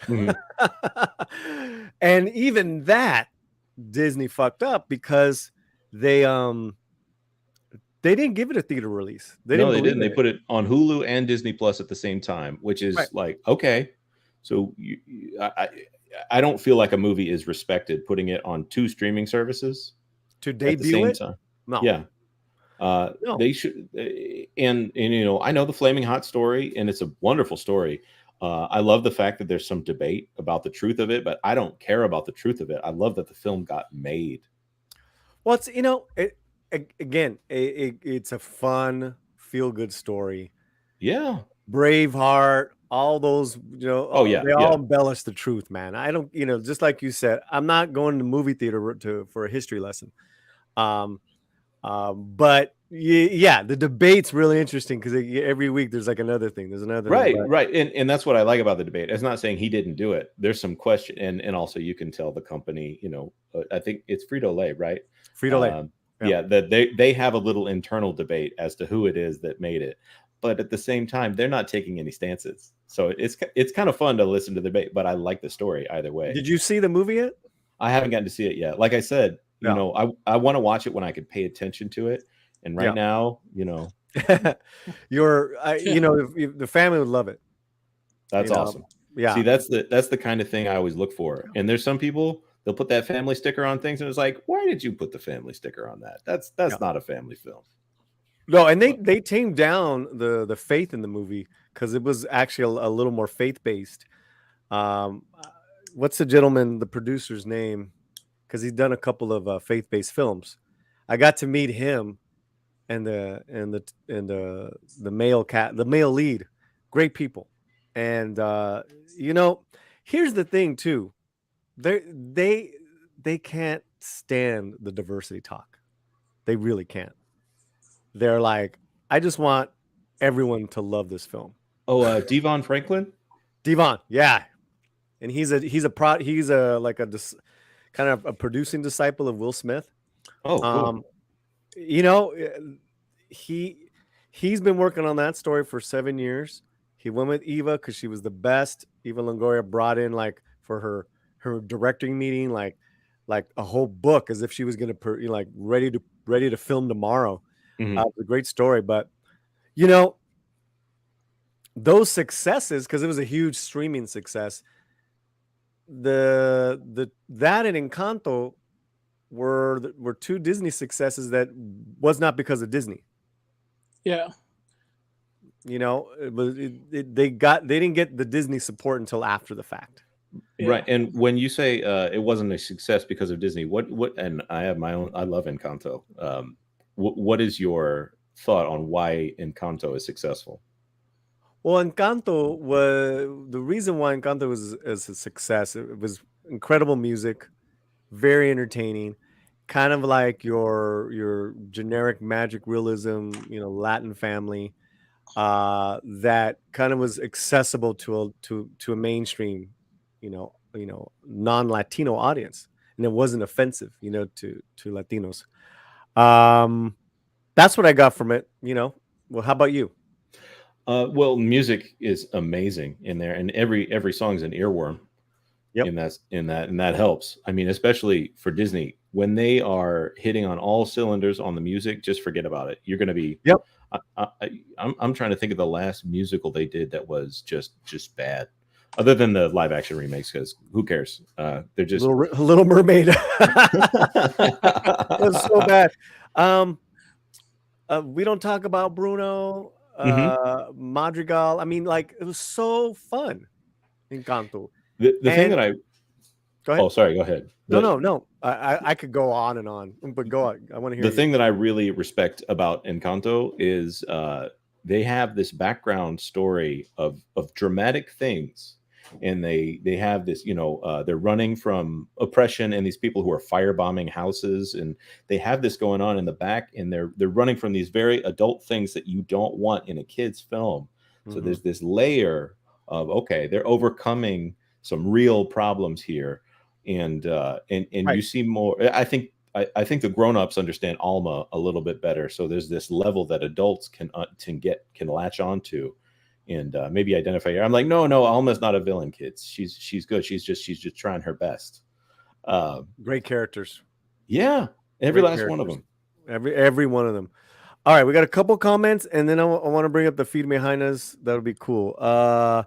Thanks to gifting it. Oh, we got a gift membership. Thank you for gifting a membership. It's Courtney. Yeah, Courtney gifted a membership. Thank you so much, Courtney. Thank you, doll. Thank you so much. Azteca Aguilar.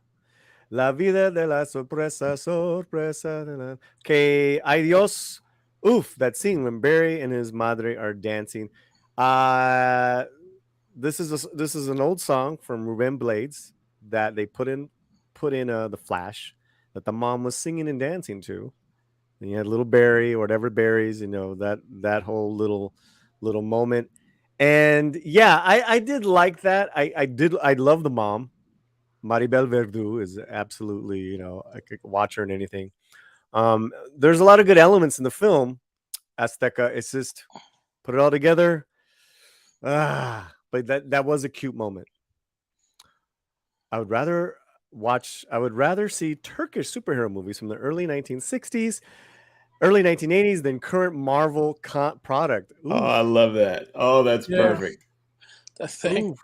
Actually, I've been watching some Turkish detective shows. They're pretty cool. Wow, really? Yeah. I mean, I've been hitting hard, obviously, the last year and a half, Indian cinema. So I don't know, man. I don't know if I can handle another country. I got Latin America. I got here. I got there. Deleted scenes. Tickets for an Indiana movie, Jones, should not be going for free. This should be a wake-up call, but it won't be. Ooh.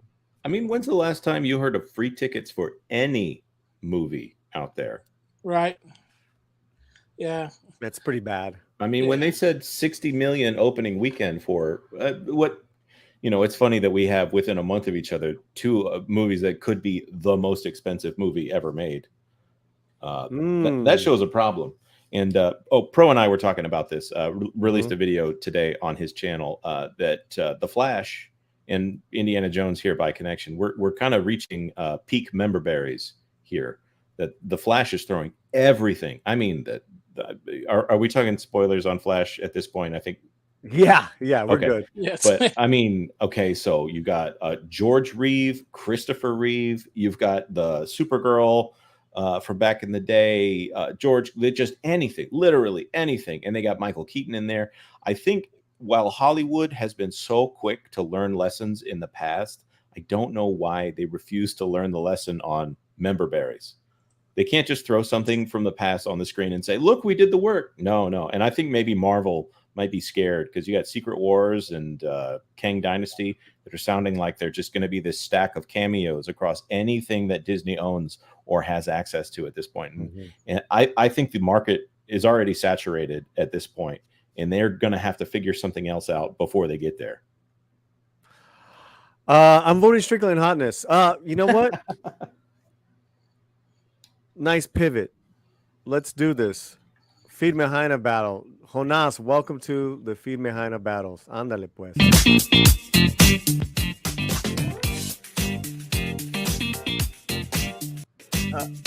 Oh, wait a minute. Did I? Oh, I wanted to stop at that. Can you do that, Jonas? I don't think in the air. I think if I got a lot of support. I don't think in the air. Oh, that's funny. Oh, that's funny, man. That's funny. We're gonna need video, or didn't happen. So as you know, we put 2 Firme Hynas, 2 beautiful women, battle it out, voting every week. Who is the hottest? Who is the Firme Hyna? You got Ariana DeBose, 5'3", versus Melissa Barrera, but this is Ariana.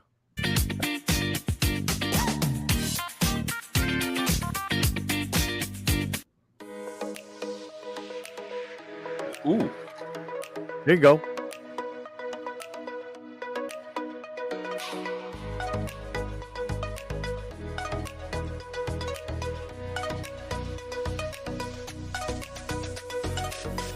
I just want to pause there. This is Melissa Barrera approved.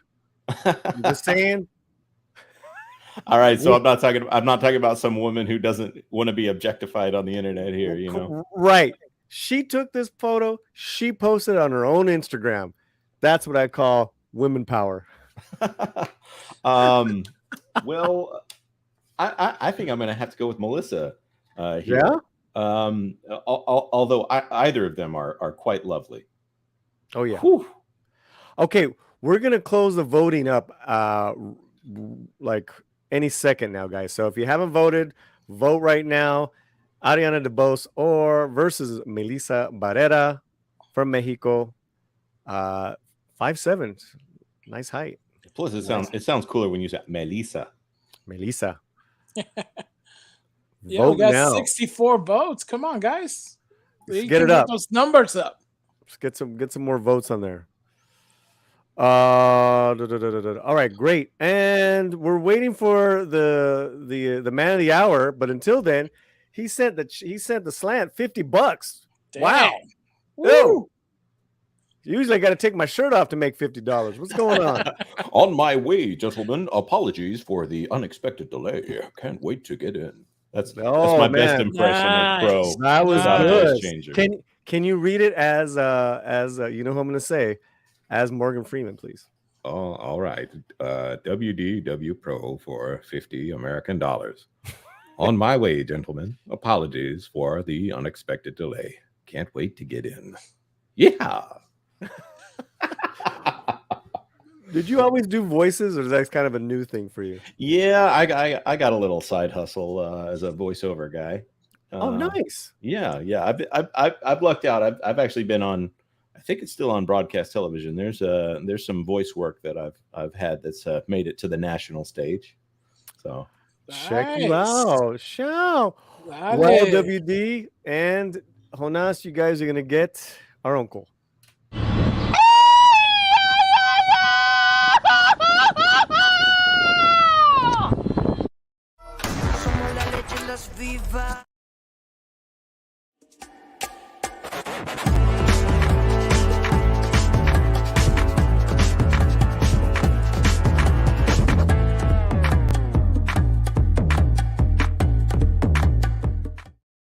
Paulie here on the Latino Slant. Hope you're having a good time. It's a happy Monday. Gotta be positive, guys. Positive. There will be good movies that come out. There will be good entertainment that'll come out. I'm here joined by Jonas J. Cambell, Fletcher Williams, and the chat. Thank you guys so much. We got a couple more super chats in here. Yeah, super chats. Orale. Mexican Ironman for $5. I'm clipping the part where Jonas was checking out the hot chick and sending to his wife. Dang, betrayal! Fired. Betrayal! Ooh, That's messed up. Mexican Iron Man. That's not allowed in the slant. That's not a bro. That's not a bro. That's I'll not never a go on bro, the slant again. Oh man. Yeah, the slant you can't get in trouble with your other on the slants. I'm not gonna lie, I thought I was slipping in after the Firme Highness. Yeah. But you asked me, so I'm gonna tell you, yeah. Melissa, not a bad looking lady. Of course, man. And Mo comes in for $20. Finally caught the slant live. I gotta go to Mexico on the vote. Melissa looks like she would make my life a living hell. And I'm all for it. Oh my God. You know, she's actually pretty base. I like a lot of her when I have checked out her interviews. She's a classy lady. She's funny, you know. So hopefully, Mo, it's not that much of a living hell. You know what I mean? But let's be honest. They're all a living hell. Anyways, dang. Hey, what happened? You just got buttered toast, bro. Come on.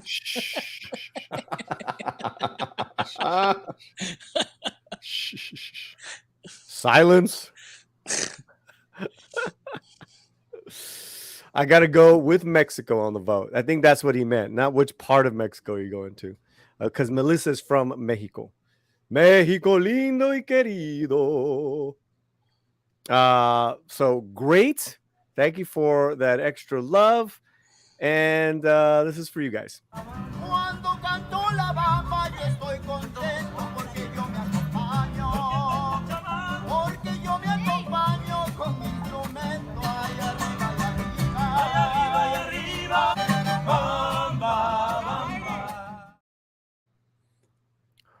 What is this? Sorry, guys. No, I have to say something here, though, while you're getting whatever that is. Yeah, I just got something Indiana Jones related. I'm gonna bring it up, bro. All right. When I was a little kid, Three Amigos was my absolute favorite film. So I was obsessed with Mexico. You know, somebody did, where you want to go? I would like to go to Santa Poco and get some more tequila. Or however they say in the film. So it confused me to no end the first time I saw a mariachi, because I thought they were dressed like the Three Amigos, not the other way around. Confused me to and to this day I cannot see a mariachi and not think of Steve Martin and Martin Short and but anyways, what were you confused about?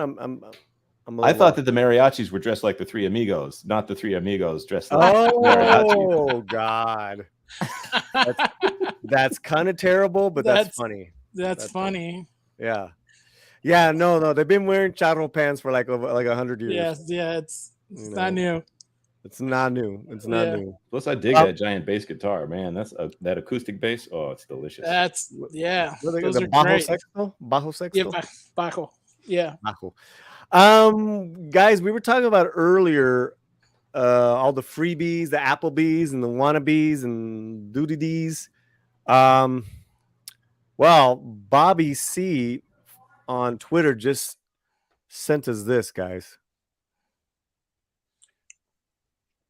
An awful lot of freebies at the El Capitan, still not going. This is the Friday, June 30th, 8:15 p.m. Indiana Jones show. And apparently, you are getting a mug with a fedora lid, a canvas tote, exclusive mini poster, popcorn, beverage, event credential. Wow. and what do you get? You get a tote bag. Oh man, who doesn't love a tote bag? Can we have a decent movie? Oh my goodness. I don't know. Oh my goodness. What in the world? Wow, man. That's crazy. What's next? They're going to prop up Harrison Ford outside the theater going, hey, come see my movie with the sign. Yeah, when it's not even a good movie, all they do is give out free tickets and get people excited. Invite a bunch of influencers to see them. Maybe that's what it is. Maybe they've learned their lesson. They used to think, okay, we'll let you go see our movie early, and you'll think you're glitz and glamour and want your shill access and all. I'm not calling all people who see movies early shills. I'm saying that they want them to be shills for them. They bring them into the theater. Oh, you're so important person. Tell us how much you love this movie. Oh, and here's your tote bag, by the way. Yeah, that's for real. That's absolutely for real. It's absolutely for real. El Capitan that's Disney's theater out there. Disney's theater, right across the street from Hollywood Walk of Fame, the Chinese theater. Mm-hmm. And that's the best they can do too. Well, opening night. I told you, right? I went with Chris Gore. We saw the film like 2 weeks ago at the Disney lot, and they had an open bar. They had a catered event before the movie.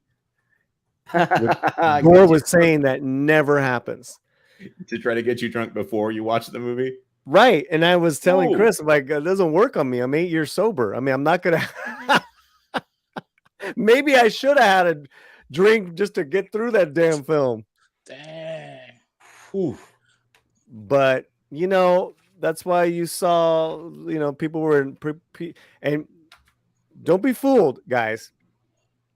The people that were there at that event with us, a lot of YouTubers that you guys know, right? That are in the that kind of like, I don't want to say Grace Randolph world, but not in the close circles we run. Mm-hmm. Right. And I was like, oh shit, there's that person. There's that person. There's that person. And man, they were drinking and eating. Everyone was in a good mood. It went in. Got free popcorn, free, I don't know what. And the lights on, the show began. And then afterwards, people were giving some whack-ass reaction reviews. It's not that bad. You got to lower your expectations. It's not that bad, guys. It's right. Why are some people saying it's woke? Fuck that. Fuck those people. I'm like... See, I don't drink. I stay away from it. I got an addictive personality. I know I shouldn't, but I know that if I saw that movie drunk, I would not be saying it's less woke. I mean, is it true? Is it true that she's like, okay, so she's going to get compared to Ray, Phoebe Waller-Bridge's character, without fail, is going to get compared to Ray. Is she worse? Is she better? You've seen the movie. What's your comparison? The written character is worse. Because she's absolutely unlikable. See, I think there was a certain amount of likability, little empathy, little charm to Ray in that first film. Mm-hmm. Right? I mean, that's just my opinion. And then Daisy, Daisy's fantastic. I like Daisy. Yeah. So that goes a long way when you have a likable actor in a kind of role. But of course, the other movies just got more ridiculous. So I'm basing off of one movie. Okay. I love Force Awakens. There's some really amazing things in that movie. And I liked about 50% of Last Jedi the first time I saw it. Now, maybe not so much because I see what they were doing to Luke Skywalker. So I don't like that. But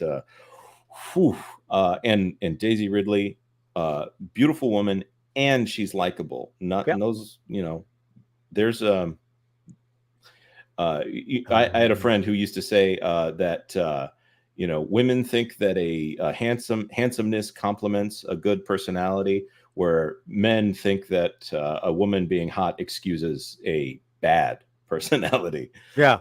If you've got neither of those, bro, but you know what? Pause on that, because speaking of handsome, look who's here. Hey! Look at that sharp blue and yellow avatar. Very snazzy.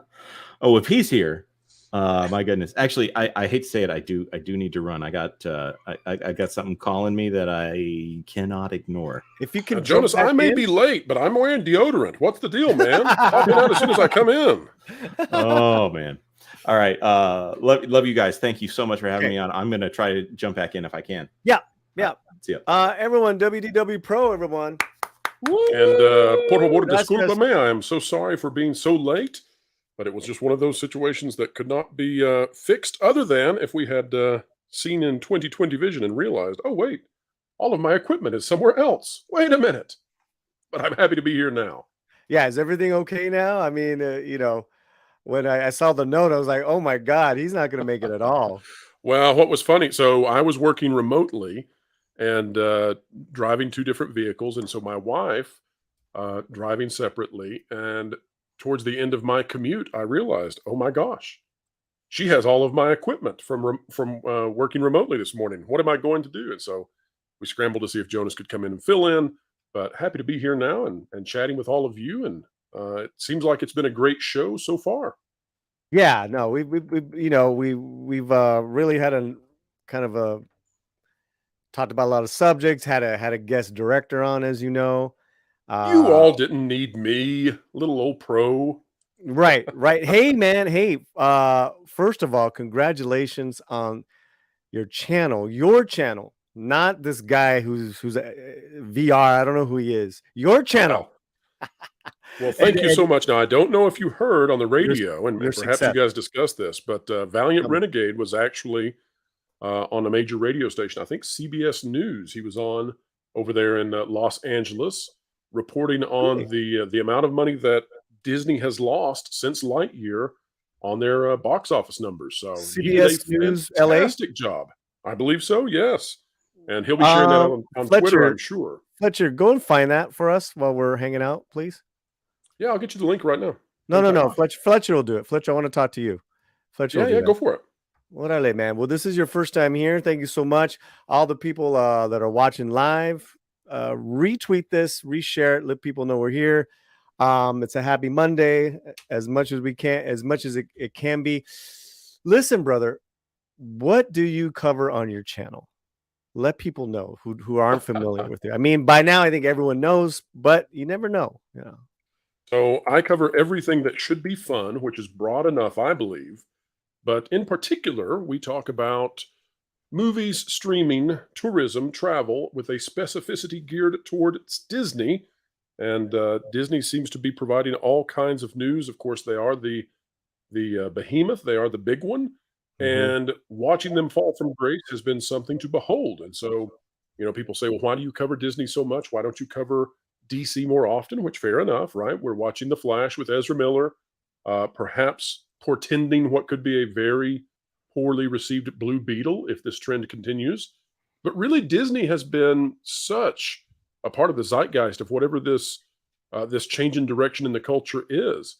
And, many people think about the alcoholic beverage company, which shall not be named, with the sponsor, the individual who shall not be named at the helm of it. And they think, well, that was the beginning of whatever this, this revolution has been, grassroots in terms of people not wanting to go along with the woke ideology anymore and waking out of that slumber. But I sort of think this goes back to Disney. I honestly think that what was the awakening point perhaps was Lightyear, perhaps was Strange World, perhaps was Turning Red. And once you had that Reimagine Tomorrow content come out, which, by the way, the lady who's the architect behind that has stepped away now, Ton Newton, the chief diversity officer of Disney. Once that came out, once that was leaked by independent journalist Christopher Rufo, where they said that they had a not-so-secret agenda and they were putting this stuff purposefully into children's programming, I think that was an awakening for average normie families who up until that point just said, oh, it doesn't matter. Then when it started showing up on their TVs inside their homes, that's when it suddenly really had an impact. So you like covering this, I like positive news better, Paulie. Happy news is far better. Hey, no, yeah, but you've tapped into the, like you said, into this moment in time where family people are kind of like waking up and saying what's going on. So that's interesting. But there's another part to that, right? There's a yin and yang here. And at the same time that Disney is decimating their legacy, the opposite is true for some of the competitors who have figured out what it is that is going to drive people to watch their content. And so one of the best things for the channel so far, which by the way, folks, it's a baby channel. It's only 6 months old, right? Still nursing at this point. So crazy, man. I don't know if we'll be able to have you on the show in a couple months. You'll be so in demand. Listen, no matter what the demand might be, you still have a better hat than I, and that means I will return, if only to bask in the glow of the fedoras that you have and others. But Paulie, some of the biggest content I have had in the lifespan of this channel has been the Mario Brothers stuff. People love it. People love Mario. And, we continue to cover that because, oh my gosh, the Nintendo Cinematic Universe is getting ready to explode. It's being slowed down a bit by this writer's strike. But I was talking with Jonas earlier today about, for example, we have heard from our sources that a Super Punch-Out movie is sort of the surprise of what Nintendo is planning in their phase 1. Everybody knows about Zelda.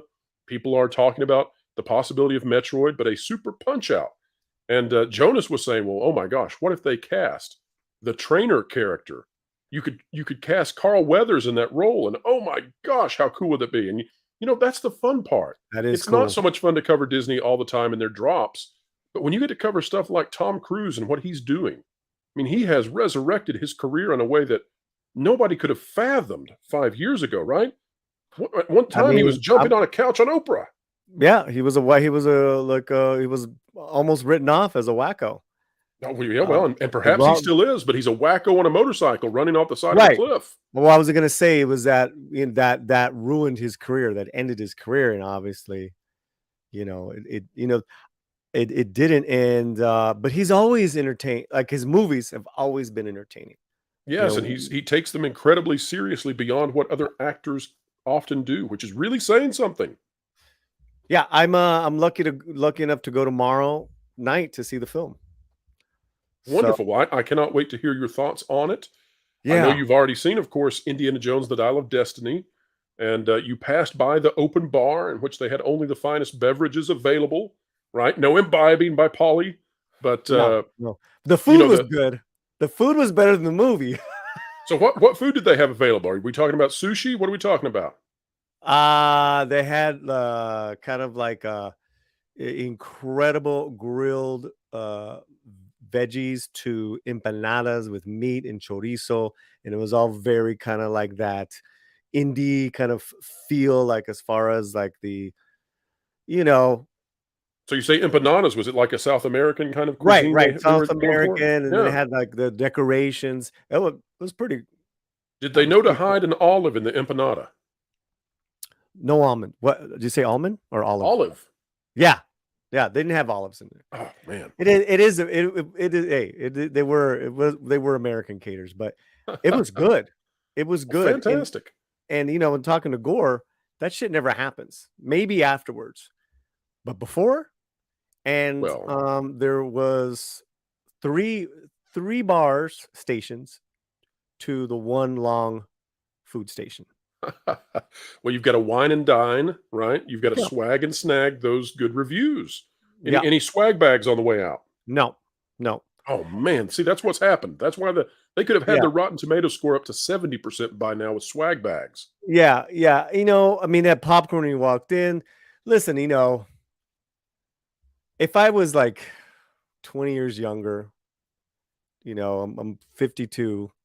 If I'm in my 20s and I'm a young YouTuber reviewer, you're gonna win me, and with that type of stuff, and then you think you're in, as a YouTuber, you're trying to, do your thing. And you want to come back, Paulie. You want to be back. And how are you going to come back with a crappy review score sitting there on Rotten Tomatoes? That's not why you're there for. No. And here's the thing too, like with Kenneth Castillo, the director we had on earlier, to Ice Cube, these guys don't care about being in the club. They don't give a shit. They don't. Right. They've risen above the club. They've recognized what the club is, and the club is actually down below where you can be if you rise above it.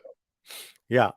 So so it looks like we're going to that tomorrow with Gore, and Gore's been very supportive of the channel. He loves the slant, and I think we got a couple of hundred new subs from me checking out these films early. And this one though, I did have to confirm I won't drop a spoils like till a certain date. Now, does that involve you signing an NDA, or do you just have to give your solemn good word? Right now, it's my good word. I don't know if once I'm there, we'll see. Right. I wonder when the embargo lifts. The weird thing was that the embargo lift for Indiana had passed. Right, because of the Cannes Film Festival. Right. So like even when we saw it early, like, oh, I could have put out a spoilers review yesterday. But I waited. I waited, and then I put out my spoiler review, and then I done some subsequent videos, like yesterday I put out on fight choreography, because I'm a black belt, and I noticed just some really lazy fight choreography, and it's like, what are you a black belt in? Brazilian Jiu-Jitsu. Fantastic. And then first degree, second degree? Oh God, I haven't tested. But if we were to count years, it would be probably a second degree by now. But gotcha. That's awesome. I haven't tested. Like that requires like different training, and then going with a master.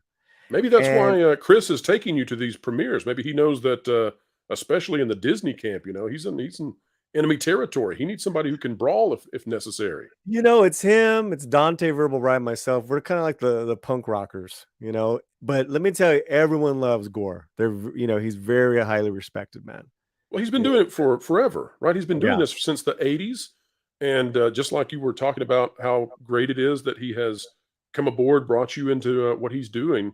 I'm fully agreeing with that. I think it's amazing that after all this time, these decades, that he is still nurturing talent, that he is still out there, lifting other channels and other personalities up. At that point, it's easy to reach a time where you're sort of, grizzled and you just don't care that much about it. It's a job. You do what you got to do, but you lose the passion. He's not only not lost the passion for the industry, he's not lost the passion for the others in his sphere, and he's making a difference. It's incredible watching what he does. He walks a walk, man. He walks a walk. But let's talk about you, a member of the channel, Olaf. As you know, Olaf Van Ness. Wdwpro's channel is my go-to. Wait a minute. WWD? That's got to be a fighting thing. I like the theme. WWD Pro. You know what? Let's get WWD. Is it double U or W for you? Say that in Spanish, Fletcher. WWD Pros Canal en español.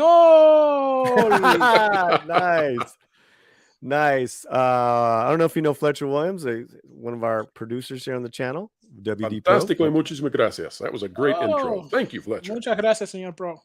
Es un placer conocerte. Igualmente. To catch up on all news or parts of earlier live streams, always great content. Go check out and subscribe. Absolutely. Okay. So, God, there's so much. You started interviewing me, W. It's like, wait a minute. I can't help it. I love people. I mean that truly. I mean, we often forget just how amazing people are, and people such as yourself who, really are up here in the upper echelons, going to these things and doing all that you do. You're a fascinating person, and I just can't help to come on and start picking apart your brain and finding out what drives you and what all the cool parts of you are. It's just born into me as well. And when we're covering entertainment, right. Why do we cover entertainment? Well, we cover entertainment because that's what people want to see. That's what we dream about while we are at our jobs. It's what we talk about in our off time. and vacations. That's what we're planning for months to go do. So if that's the joy of so many people, then why not cover it if you care about people?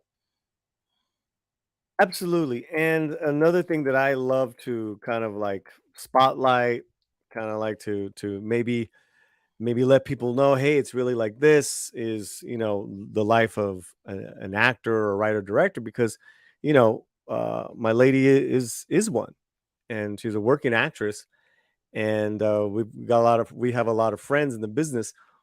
One friend who is working on something, and I will type it in the back in our private Yes, chat. please, and give away But the fact that you are becoming a source at this very moment. No, but I kid. yeah, but it's interesting, right? Because it's like, like I'll take a little offense to when people are just putting down actors or other craft. I'm like, let me bring some actors on. Let me interview some people. Sure, and But humanize them, because humanize them. there Thank are you. some actors, there are some directors, there are some people in Hollywood who clearly are in the malignant narcissism camp, right? And you have Mm, to have an ego to even go into acting, and that's okay, because we need people like that. We need people who are fully confident when they go in front of others and onto a screen. And for the fear of many people, one of the greatest fears people have, even above death, is the fear of public speaking. And actors rise totally above that, and thank goodness for it. But then there are those who they cross that line and they enter into a different arena. But those are far and few between. They get most of the space, right? mhm. But they're like 1%. And there are so many good and respectable and interesting people behind all of the craft who deserve that attention. And I'm glad you're bringing it to them. Little bit, man, little bit. So, well, let's get cracking. Let's talk about What some do you want to talk summer about, Paulie? box What do you office want to stuff. talk about? I Summer want to box talk about office? what you think is coming out of this whole mess. Now it's going to be kind of dead for a few weeks. I don't think it's going to be a big weekend. Well, June has been one of the most disappointing months possibly ever in the modern box office era. Okay. And that's not hyperbolic. We are looking at severe underperformers, and adjusted for inflation, this past weekend was the worst summer box office. Now, we're not going to include August and September. That's not fair. We're talking about Memorial Day weekend all the way until the last week of July.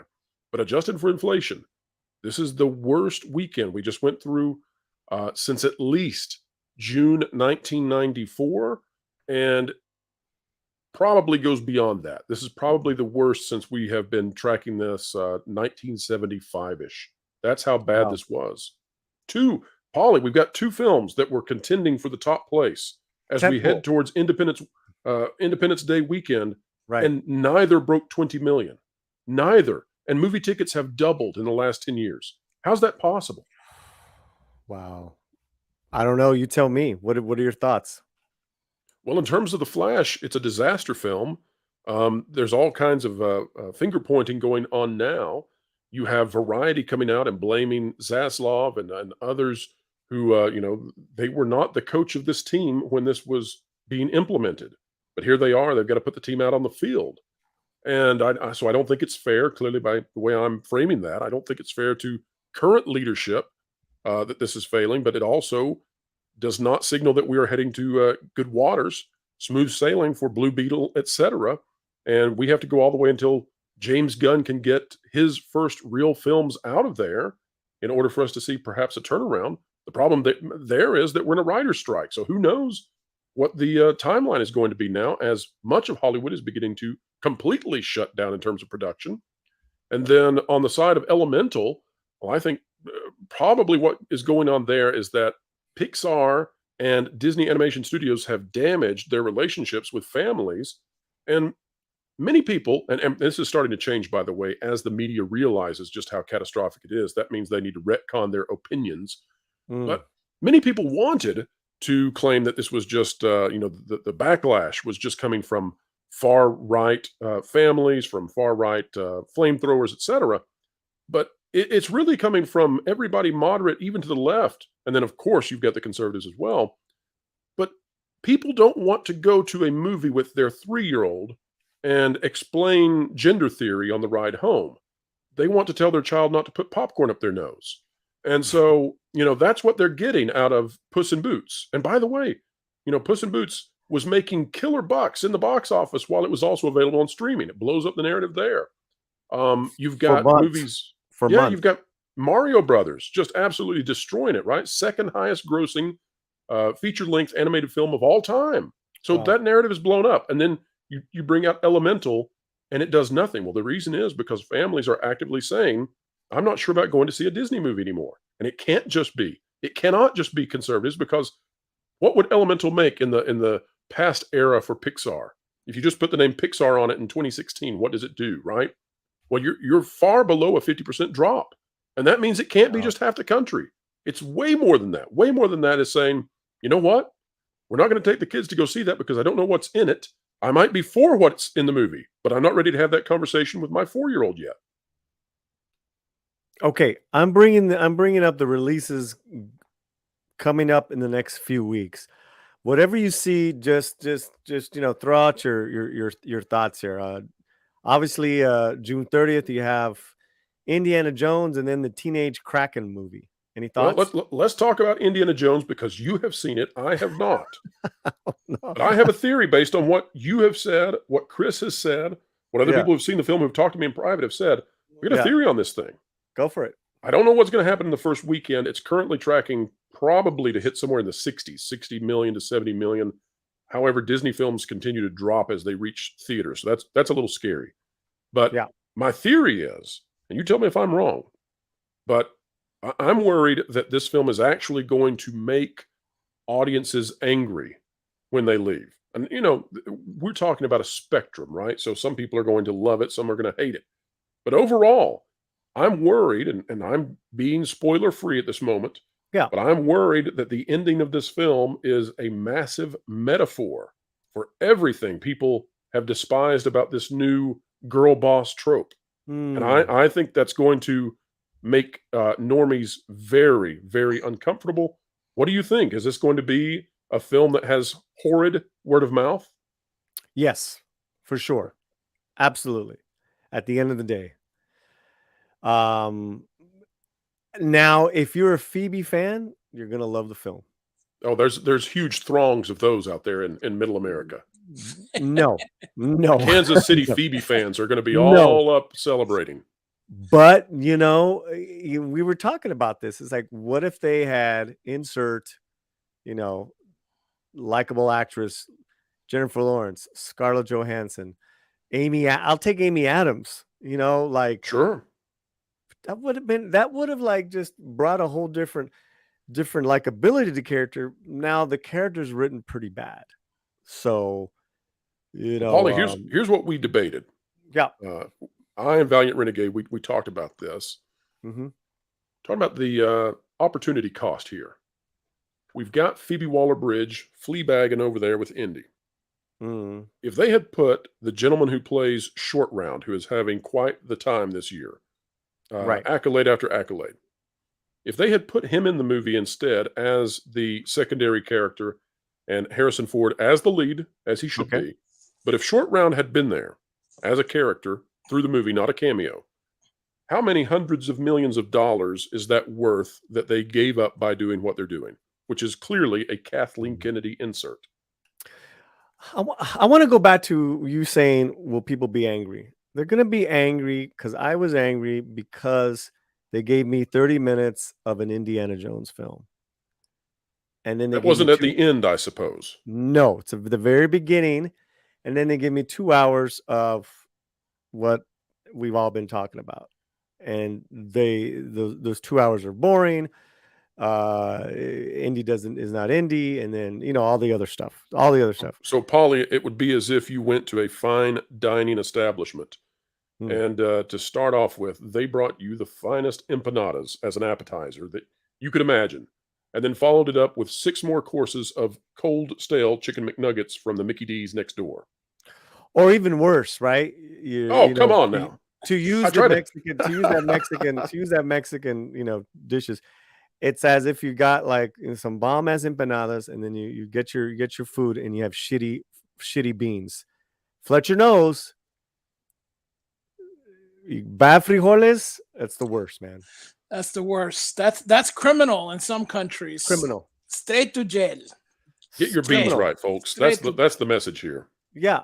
And so there's this, so I think so many different people are gonna have problems with this movie, just as far as hardcore indie fans, action fans, then those people that aren't gonna like,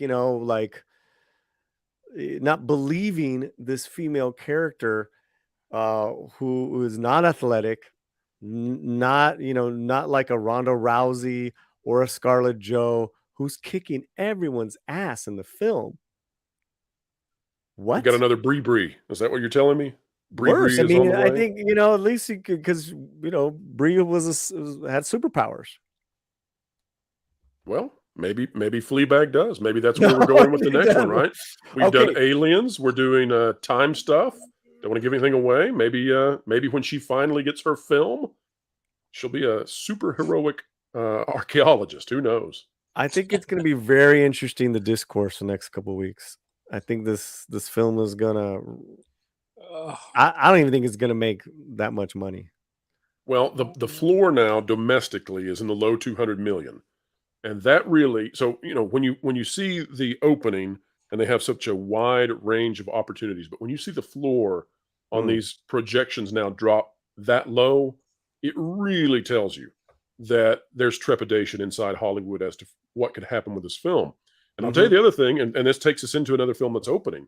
But 12 days later, we've got Mission Impossible: Dead Reckoning. We've been talking about Tom Cruise already. Of course, we've got the Kraken movie that'll do what it does. It'll Kraken. It's going to do what it's going to do. It looks cute. You'll have some families that'll go.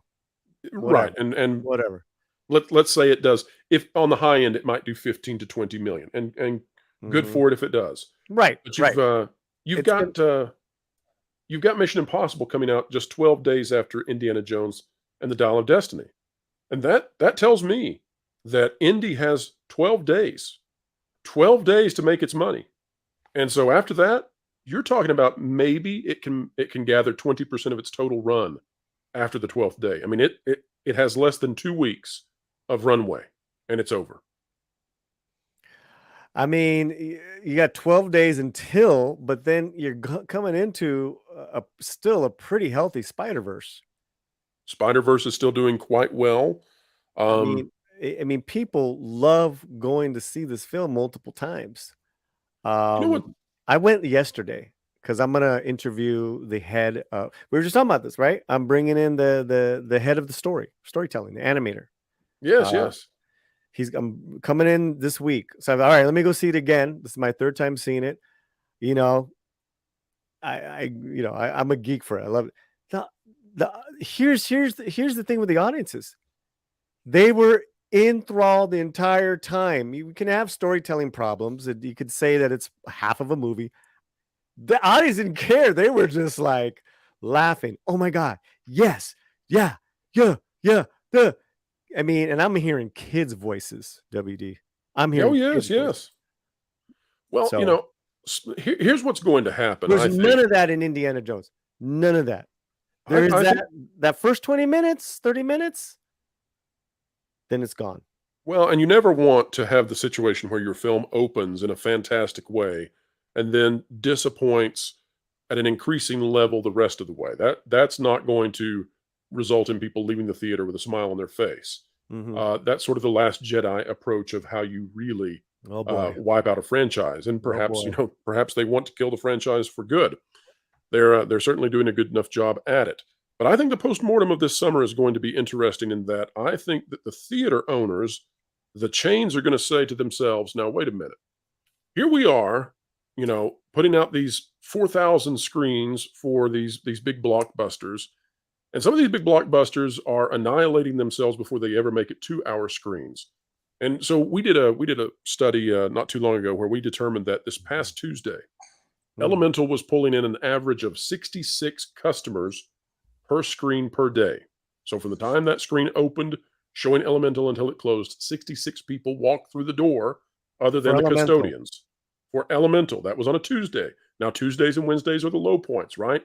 But that's still... That's not bad. That's still, yeah. That's And so healthy. I think that the theaters, though, are going to look and say, how are we going to continue distributing these screens? Does this need to be reworked if the issue we have is that some of these films are gathering, huge numbers? I'll give you this example. This is crazy. I mean, this really is crazy. One of the top films for the past 4 months in terms of audiences per theater, Return of the Jedi. Yes. It showed for a weekend. I did a video on that. Because I went, and then I was asking I'm sorry to cut you off, WD, but I purposely asked the theater manager where I went to, how are the sales for it? And they were like, sold out. Right, without any marketing. No marketing. No marketing. A poster. Yeah. Now, what does that do for the theaters? I loved it.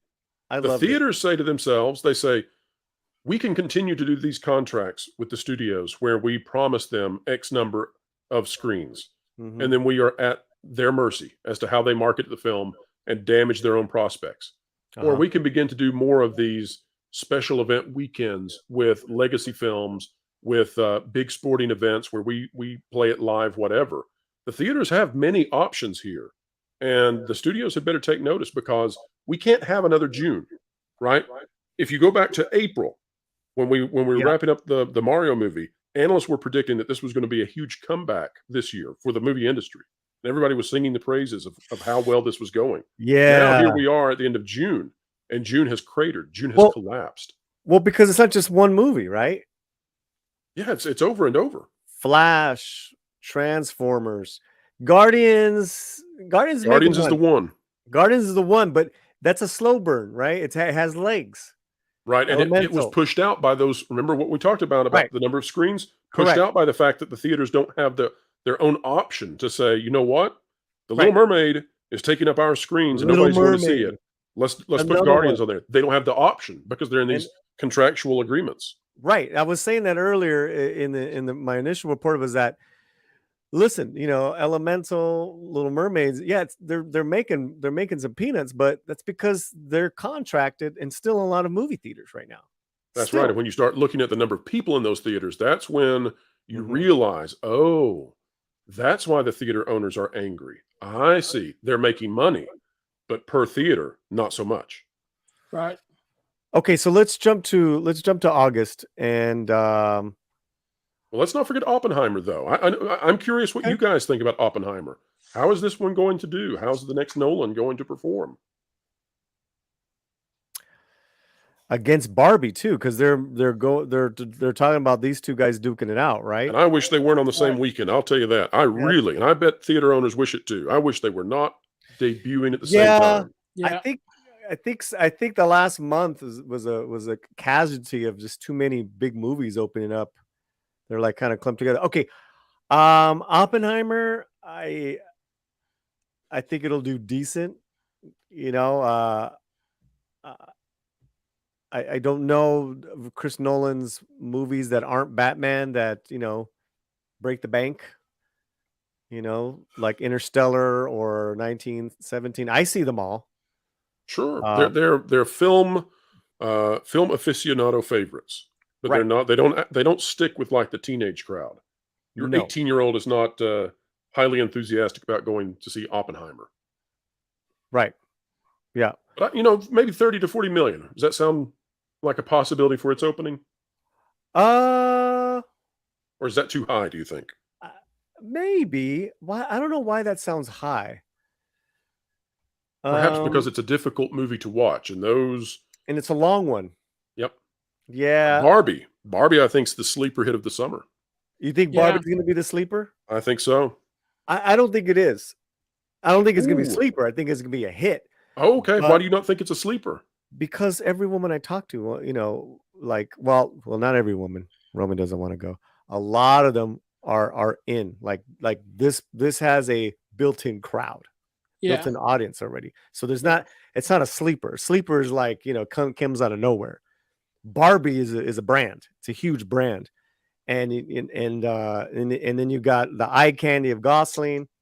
Females are gonna go, man. Yeah, my wife was already like, get the tickets. You may have persuaded me that it's not a sleeper, but I'll play devil's advocate for a moment. The reason that I had previously said it's a sleeper hit is because up until perhaps the second trailer, I don't think it had garnered much attention.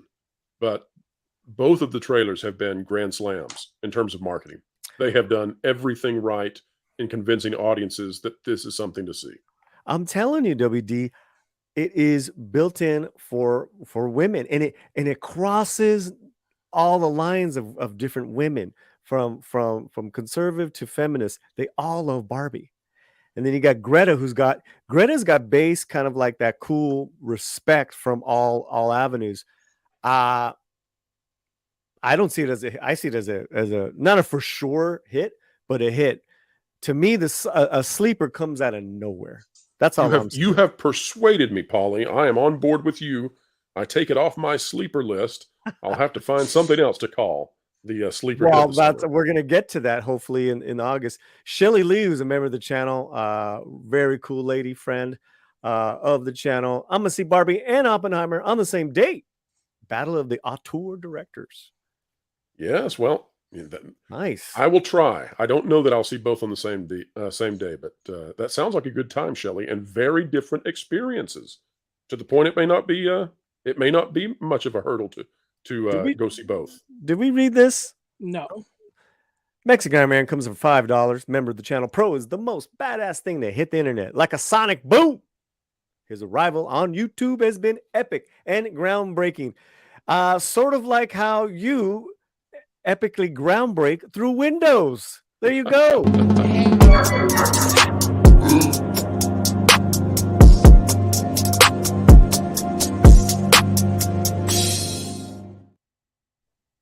Fantastic. And I greatly appreciate that out of Mike. He is another one of those Chris Gore kind of figures. People don't know all the things that are done behind the scenes by Mike supporting. I mean, tons of channels. It's hard to even think that you go to a new channel that you've just discovered, and there's Mike, and there he is throwing the assist.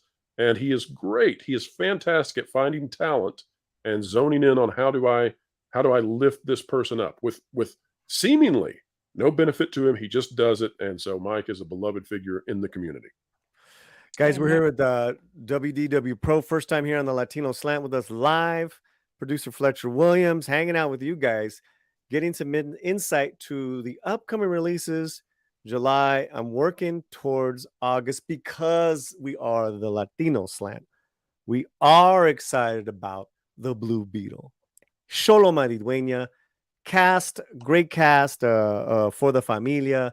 And a little controversy from the trailer with that Batman line. However, a lot of great elements being put together, which I will think will be a sleeper hit. Now that would be a sleeper hit, Blue Beetle. WD, thanks for being here, brother. Absolutely, it's a pleasure to be here. Okay, so we talked about Oppenheimer and Barbie. Haunted Mansion, does that have any chance to do anything? Not that I can tell. Now, maybe it comes out and is far better than what we perceive, but Disney has put zero marketing behind this. And why is it coming out July 28th? It should be out in the fall. Because they moved the Marvels to November. Ugh. And in doing so, they switched this into the slot for the Marvels. You're kidding and that likely has something to do with the marketing spend that was already allocated, and probably has something to do with why it has no marketing. And then what we think likely happened is they bundled all of the Haunted Mansion marketing and what had been gifted over to the Marvels to try to do something to keep the Marvels alive in November. But the Marvels faces this tremendous challenge in that it goes up against the Hunger Games prequel, which they'll be battling for the same demographic, right? That's the same demo for young women. And depending on who, that's with Rachel Zegler. It just depends on who's the hot it girl that has the bigger following at that time. If Marvel performs even at the level of a Hunger Games prequel, it is going to be a major embarrassment for the MCU. That is Ant-Man Quantumania levels of embarrassment if they can't easily knock off Hunger Games. Let's go back to Barbie really quick. Calverman Share brings up a good point. Barbie has Ice Spice, and Nicki Minaj music video on YouTube with 9.3 million in 3 days. Yep, and that's what we're looking for. We're looking for those tangential indicators that show us that the culture is starting to take notice. And once that happens, it's riding a wave. It's when it's when you do it's when those pop cultural elements, they synergize, right? Music, art, fashion, Spider-Verse, I think, killed it on that. Right. Absolutely. You're looking for multiple domains to come together, and when that happens, watch out. Crushed it. Very good point, Cavateño. Okay, so yeah, that is a bummer for Haunted Mansion, especially if it's decent. I mean, let's give it its due. Perhaps it comes out and does something, but there's nothing coming from the company behind it to suggest that they're highly confident. Oof, oh boy. Okay, don't know any of these other films. And then we go all the way to August 4th. Yes, I see that one. Here we go. Teenage Mutant Ninja Turtles. So this is one that I am too biased to give my opinion on, I think, although I can endeavor to do so. I'm not a fan of this art style for the Turtles. I am not a Seth Rogen fan in the least. I have great concern about this film, given what they've done to April O'Neil. But as far as I can tell, the voice acting for the Turtles sounds as good as it could be if you were aiming to make the Turtles around 13 or 14 years old and technically teenagers, but not in the same way that we've seen before. But I'll tell you this, when you release a kids movie at the same time that kids go back to school, does not suggest to me that you believe in it. Right. Yeah. The excitement in the theaters, and I've seen this trailer a lot. It's just not there. Here's what I don't understand. I talked with Tom Connors about this. I do not understand why it has been so long since we have seen an animatronic Ninja Turtles movie like we saw in 1990. That movie was fantastic. Now, they, of course, watered down the Turtles ever since because they wanted to make sure that they were not using real weapons, and you don't want kids to be running around with actual nunchucks. And then they went with the Michael Bay stuff later on, of course. But I'm telling you, they had something amazing with the original film they did. And I can't understand. It's free money. Go to Brian Henson, right? The son of Jim Henson, and pitch it to him and say, let's get the creature shop working again. Let's make some turtles. We don't have to do everything in CGI. But if you combined the puppetry with modern CGI, then you could have a really amazing movie, and you don't have to do this kind of stuff that they've been doing out of Nickelodeon and out of Paramount, where they keep changing the designs of the turtles to crazier and stranger things, even to the point that it's hard to package it with the toys now. But they keep trying to do that because they want to sell a new line of toys for Playmates. And guys, just give the fans what they want. It's what we've seen out of Mario. It's what we've seen out of Sonic, talking about these kids' properties. If you respect the source material, the fans will come in droves. Again, I'm going to go back to Barbie. I just don't see the excitement and the kind of like, like we talked about, the synergy at all with Mutant Ninja Turtles. Like, they are here. Malibu Barbie Cafe's popping up across the country, and Margot is doing a tour of the U.S. as well. This might be her biggest film. Good for her. It could be. You're right. Bigger than Harley Quinn. Could be more defining. More defined, yeah. Dua Lipa also has music for the film as well. So massive female artists on the soundtrack, which again goes back to what I was telling you, Pro. It is women across the board, different backgrounds, that are gonna make this movie a hit. Meanwhile, the Turtles can't even get Vanilla Ice to return for a rendition of Go Ninja Go. The funny thing is, what's up, Sci-Fax? There's early access available for Barbie already too. LOL. I haven't heard of that. Is there? The funny thing is, that's news to me if it is, but I'll have to verify. Sci-Fax, do you mean like early access, like an early membership screening. If you're like A-list, AMC, what are you talking about? I think what he's talking about is in the app. You can already get your tickets. Like if you have the Fandango app or Gotcha. So that. Yeah, instead of an alert. Correct. Yeah. Wdwpro, your Spanish is muy bueno. Bueno, estoy tratando. Well, hablaste con Fletcher. A veces. You know what was funny about what you were talking about Wdwpro about the and Paulie is saying like Vanilla Ice and stuff like that. The Vanilla Ice actually he rents out like a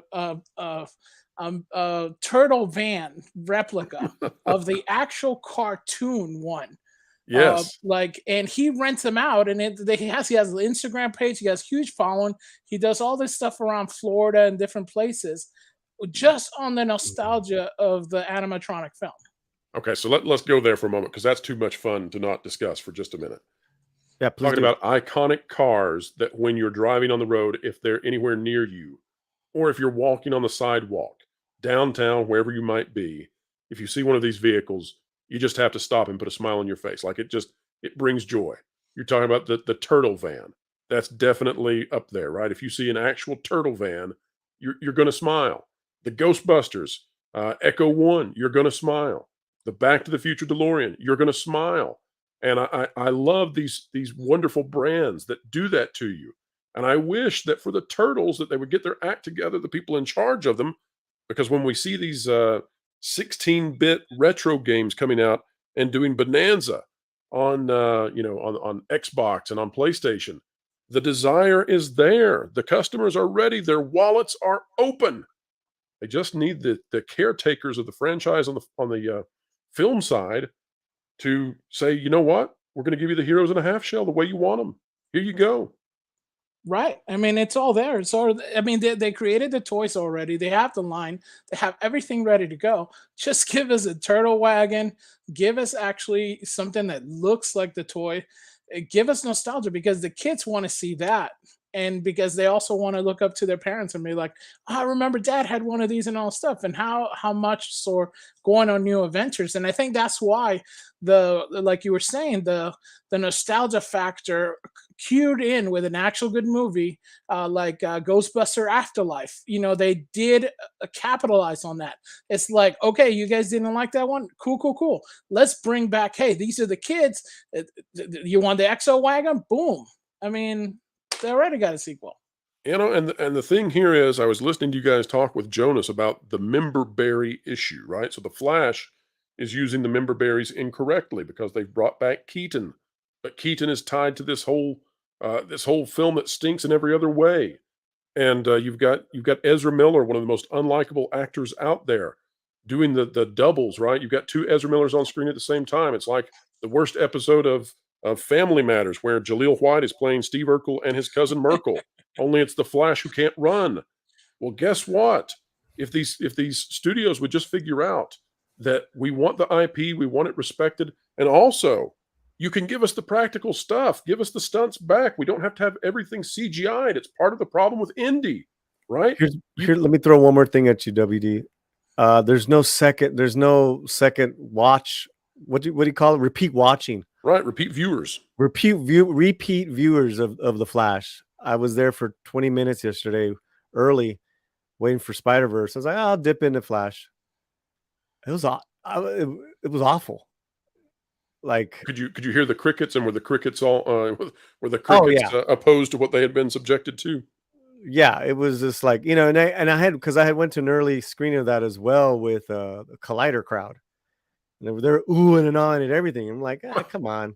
Well, and that comes down to the problem with the access media and the legacy media, right? They are so disenfranchised from what is actually quality now that people simply don't even believe what they say. Yeah. And so then what they have to depend on is they have to put out more and more salacious headlines in an effort to ensure that people will make a click. But as far as their integrity and the belief in what they say, they've annihilated it. And I don't know where they go from there because, here we are on YouTube, right? And this is what we're doing, and we're attempting to articulate the truth as best we can. So they've got competition, and it's not working out so well yet for them. All right, WD, let's go on. August 11th, we're almost there. Almost there. Gran Turismo, August 11th. Is this going to bring in that gamer crowd, that racing crowd, that beloved demo? What are your thoughts?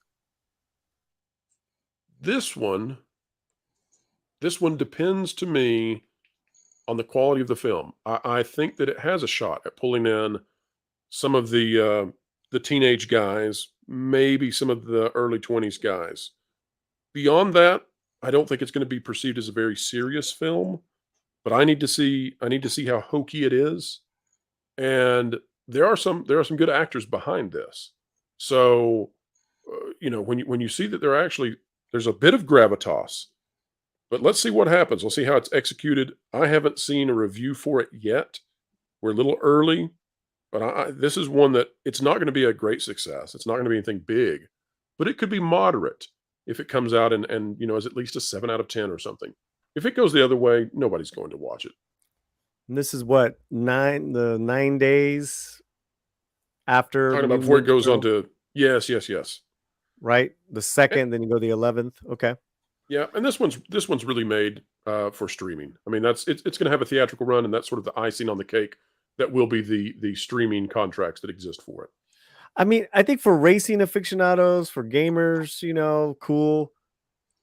Because it is a true story. It's kind of unique. That's cool. But I don't see... kind of a niche.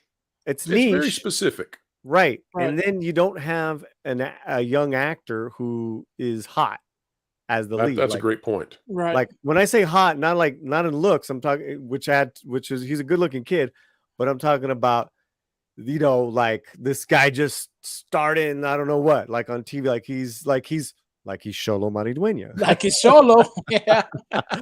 Or like it would have to be his breakout if he is to be successful. Right. Like I don't know this kid, looks a good looking kid. If anyone knows in the chat who this kid is, Gran Turismo. But this is aimed for the 12-year-olds. This is aimed for the 13-year-olds who they're going to role play their dreams that they could be, a famous racer because they play Gran Turismo or what have you. I just, of all the movies that I could see being translated well onto the big screen, this one's one of the tougher ones to do, I think. What do you think, Fletcher? I think they were going for more like an international audience, especially looking at the trailer and stuff like that. Like Jamie says, you'd like the trailer. I think it's geared more towards like more ethnic, kind of people. It definitely feels like it's geared to your European market. Racing is huge in South America, huge in the Middle East. That's true. Huge. And so you're thinking about international sales. Right. So there's going to be people out here that, never underestimate the Fast and the Furious type of, a crowd that really, I mean, we want to go see these movies because we want to see like the F1 McLaren, and you're going to have, so there's a different thing. I mean, that's a good point, but there's no sex appeal. There's no, hot leading actor, young actor. I'm on board, but again, I got to see the quality. We got to get to review time. Right. Yeah. Because David Harbour, Orlando Bloom, those guys don't move the needle at all. They don't move. They don't move the needle, but they have the gravitas in terms of what they can do on screen. Sure. They're not hot necessarily at the moment for the demo that we're looking for. Right. Although maybe Stranger Things has David pushing the younger crowd. They at least know who he is. Orlando Bloom, they probably don't if we're talking about teenagers. But at least they've got chops. Yeah. No, absolutely. I'm talking about like the needle as far as box office. Right. Right. Yeah. Box office published projecting 55 to 85 million day one for Barbie. 120 to 226 million total domestic. Really? That's your... Oh no, that's Box Office Pro. And that's, I'm assuming the 55 to 85 is first weekend. First weekend. Right, because Box Office Pro doesn't do a single day, but I get what we're saying here. And by the way, the top end for Barbie now, this is crazy. The top end for Barbie, if it overperforms, is now higher than the low end for Indiana Jones and the Dial of Destiny. What a world we live in. But they got hot names. Margot Robbie, Ryan Gosling. They got the music. They seem to know how to do marketing, which is the right. grassroots. Which just again, it blows me away with this whole Helena Shaw in Indiana Jones. Disney is determined to not produce their own content in a way that it looks like the content. I mean, look at both of these examples, right? So we're talking about Barbie. Guess what? Everything about that movie looks like Barbie. You can look at any shot from the film and you instantly go, I know what that is. Right. What did I just tell you? What I told you earlier. Right. Because they're sticking to the brand. You're absolutely right. And look Little what you were Mermaid talking about, doesn't Paulie. look like Little Mermaid. Right. I think it goes from what Paulie was talking about. What movie right now is doing the numbers? Into the Spider-Verse. Who's up there? Spider-Man. We got so many Spider-Mans, you won't even know what to do with yourself. It's the branding is there. And also what Paulie said. What are they doing? Cross-pollinating. Who's the soundtrack? What's the hot soundtrack that was hot? They got all the hot actresses, all the hot, like Becky G and stuff like that. Everybody that's trend, it's on the movie. That's what a movie needs. I didn't know this. Steven, who does all the artwork for my channel and for Valiant Renegades channels, he actually brought this up that Across the Spider-Verse pulled in. You've got you've got so many spider people, and each one of them maybe has a single line or two lines, but they took the time. I see that beautiful back there. But they took the time to hire some of the greatest anime voice actors to come in and do a single line or two lines so that people who follow that would know, oh my gosh, I know who that is, playing Spider Wolf or whatever it was, that appeared on the screen for 5-10 seconds. That's putting in the effort. That's reaching out to multiple domains, and that is pleasing the fandom. Right. That's all the fans want. All the fans want is you saying, hey, respect us. Don't talk down to us. Don't, treat us like we're, homophobes, sexophobes, or whatever and all stuff. Just, treat us with respect. But a lot of the studios are not getting that point. Okay, last one. Here we go. The following weekend, Blue Beetle finally opens August 18th. It was supposed to have, as you know, WD, it was supposed to just go straight to streaming. What? And before the Zaslav takeover, it was announced it got the August 18th release date. They've kept this date. Once they've had it, they have not moved this date. WD, right? So, got all the, let me finish. You got all the upheaval, got all the, since Gunn and them have taken over, the announcement of I'm going to change everything, or what do you call it? Reboot it all. I don't know what. Right. In this case, nobody knows what they're really doing yet. Right. It's not ripping the Band-Aid off. It's something in between. So since then, 3 failed movies. Right? Right. And what a thing that we are currently in a situation where the Flash wishes it was Black Adam. Oh, God. Right. Oh, my God. It does. I can't believe I said that. Yeah. Can you imagine that? But here's this little train that could. Right. So I feel WD, it could be the sleeper of the year. What are your thoughts? Well, considering that you've persuaded me away from calling Barbie the sleeper of the year, I'm more inclined to do so since I need a sleeper. So I'll slide right into it. But let's just talk about what we've seen in the past with these DC films. Black Adam, $67 million domestic opening, finished around $400 million worldwide. That was considered to be a disaster. No longer. They would love to have a Black Adam now. Shazam 2 opened at $30 million, ended with $133 worldwide. Well, that's no good. And of course, The Flash still being played out, but it is a colossal failure that usurps them all.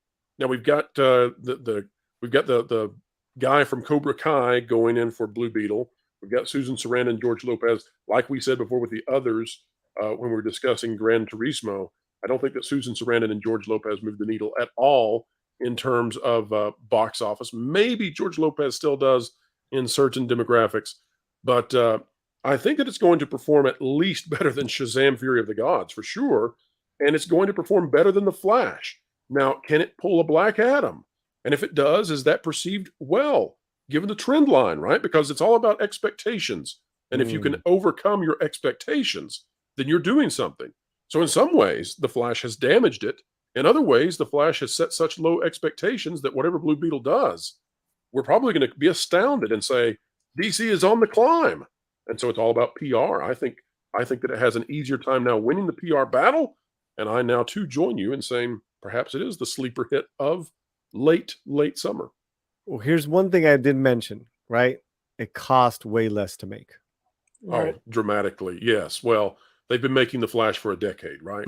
So Pretty much. A couple of variables, right? We talked about Xolo. He in what he brings. I think he brings a lot of enthusiasm, like a lot of likability.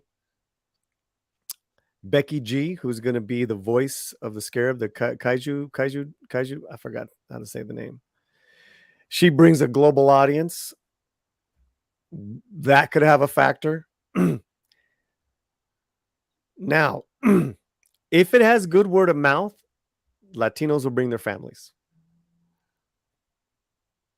Big time. I'm with you on that. Absolutely. Big time. Like they will skyrocket this film like they done this past year with Super Mario, with John Wick, Sisu, all these movies that aren't, you don't need to be seen to like a movie, but the Latino moviegoer in the U.S. overperforms. It's 19% population of the U.S., double at times when it goes to see these movies. So it says something. Well, according to one of our insiders in the industry, yeah, the very interesting thing about the Latino demographic too is that they tend to go to the very opening weekend more so than any other demographic. Yep. And because of that, Latinos have much greater power in setting the messaging for these movies. And that is not something you hear anywhere, that people talk about that, but it is true. According to the research, they show up so well in terms of early numbers. And if they don't show up, right, then you've got a real problem on your hands if you're a studio. Let me read this real fast. Biggest competitor Blue Beetle has to worry about is the Gran Turismo. However, Blue Beetle and Gran Turismo are gunning for two different audiences, which should allow the DC flick some breathing room. Internationally, the film could rake at least 125 million globally. An optimistic and ideal number is 175 million. All eyes are on Hispanic and Latin American countries to see how they react to the film. Well, so that sets the bar for you, right? So that's the expectation. And so now what we're saying is, if this is a movie that can reach 200 million worldwide, right, which would be half, if it can reach half of what Black Adam did, then this will be a major positive all over the press, because that's where the expectation is. Do I think it can reach 200 million worldwide? You betcha. I think it can go far beyond that. I think there's no reason that it can't do Black Adam levels. That was a disappointment just not long ago, but now it would be a major win. So the sky is not the limit for this film simply because of the branding, right? Blue Beetle, not as popular as, let's say, Batman or some other properties out there. Nevertheless, you said the budget is low. I'm in agreement. It doesn't have to do what you would expect out of, let's say, a Guardians of the Galaxy film. It just needs to surpass what we've been seeing out of DC Comics. And then everybody says, well, how about that? That's really something.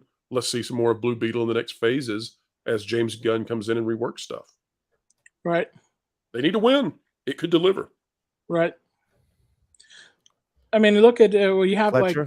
TC Burton, sent a thing. It says it looks like Iron Man, and it's true that the way the new reiteration of this Blue Beetle, before he was kind of like more like a Batman sort of character, and now they did make him like the Iron Man. And it's funny because the director did say that they were planning to do this as almost like a trilogy.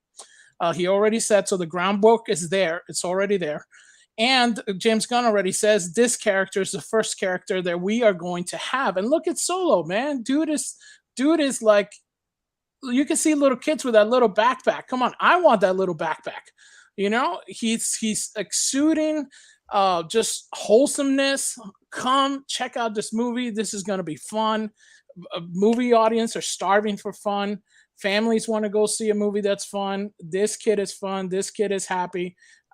You can imagine this taking off as like maybe we will make Blue Beetle the new Iron Man, and Iron Man did launch Marvel, the cinematic universe, and so this could be optimistic. This could be something like we said, this could be the sleeper hit that nobody knows and nobody's talking about.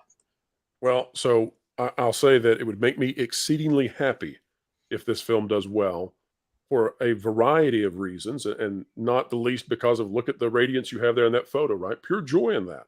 Alegria. But also because Marvel is on their back right now. Marvel needs some competition.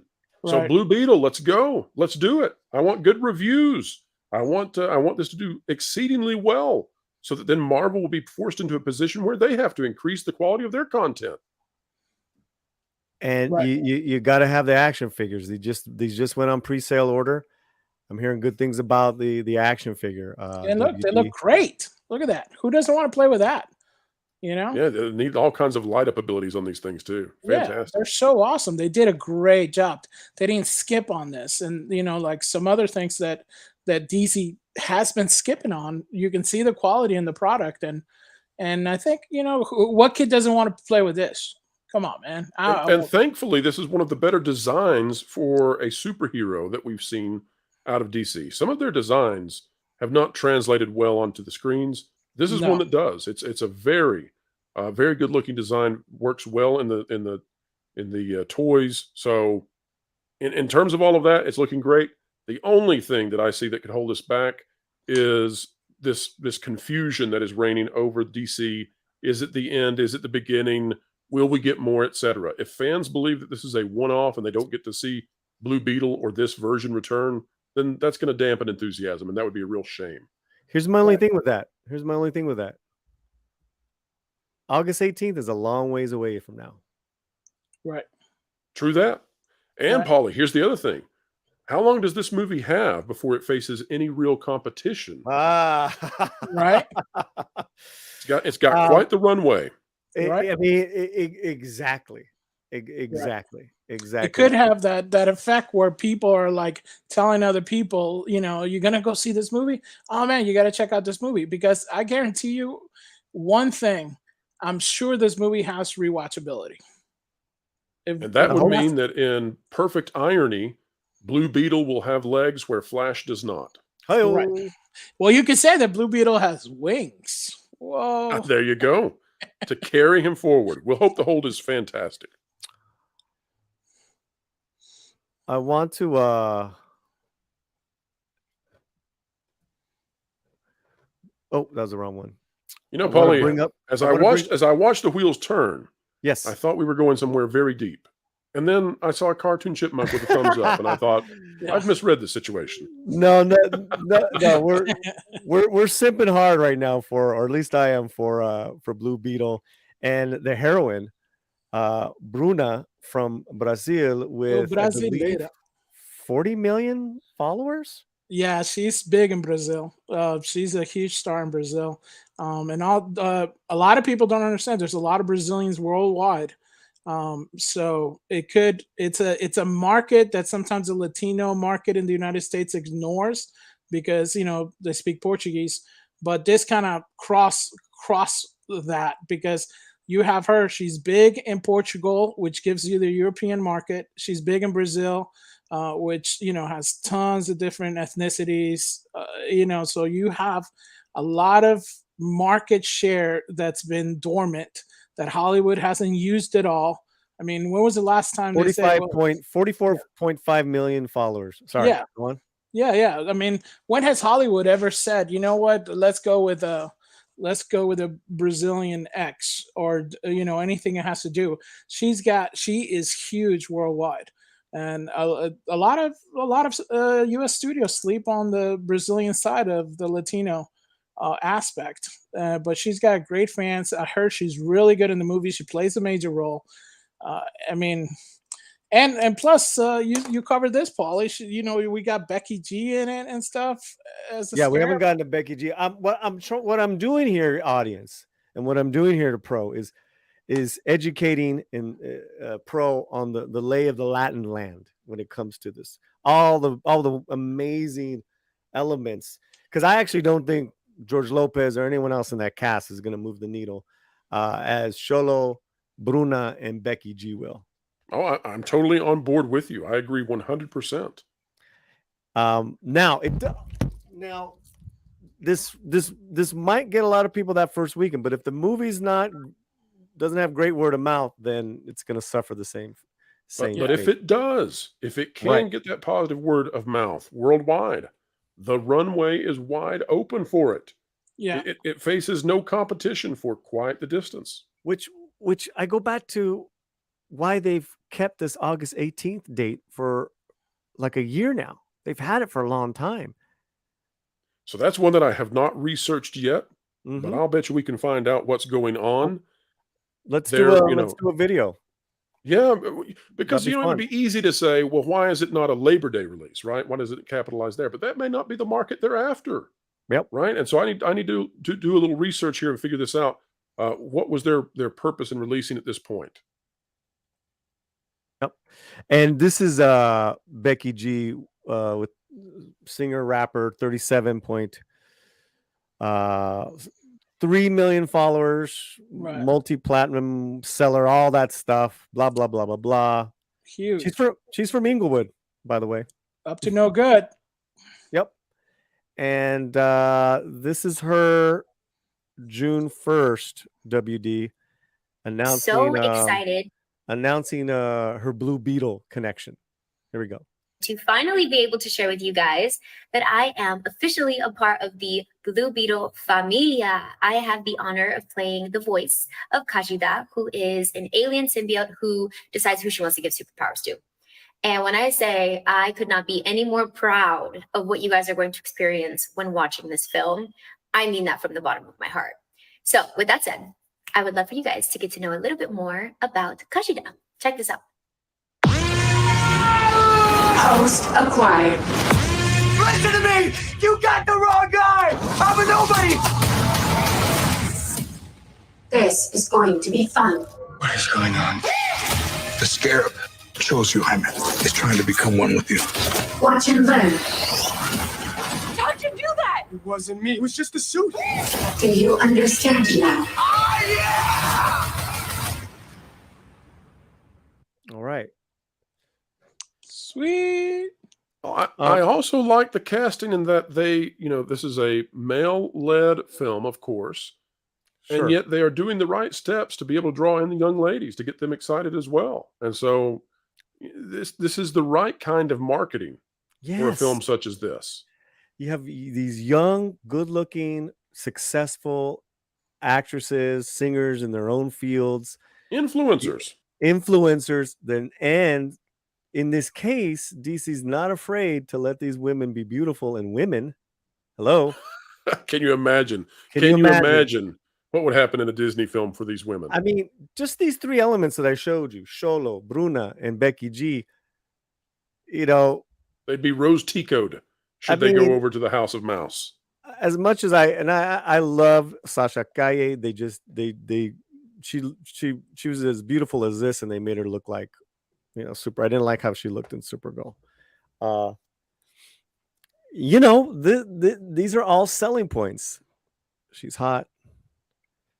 People want to see on the big screen art. And one of the key components of art is we want to see the very best that we can be shown, whether it is CGI, whether it is stunts or what have you. And of course, that means that we want to see the most artistically pleasing, most physically capable, and most aesthetic individuals out there. It's not a wrong. And that's been what's flipped on its head across so much of this woke ideology, is the idea that we're not supposed to want to see beautiful people, male and female, on the screen. Male and female. Right. Well, we do. And it's natural to want it. Absolutely. And again, going back to this thing with Xolo, an audience has grown up with him for the last several years. That's right. With a huge, huge show. Right. Yeah. So that's my little argument that for it to be a sleeper, I might be biased. Well, you have your passion has carried over to me, whereas Blue Beetle was a superhero flick that I was going to go watch and review, sort of an unbiased opinion, sort of withdrawn from it, perhaps fatigued from DC and wanting to see something better. Now I'm on board. I'm hoping it'll do well. Well, and you were saying too, like what's after it? Right. Well, emptiness and growing with the writer's strike. Right. Yeah, that I totally forgot about that because I actually, I think the next until Mission Impossible, the next few weeks are going to be empty. Well, and the thing too is most of the movies almost all the movies are locked in now for this year.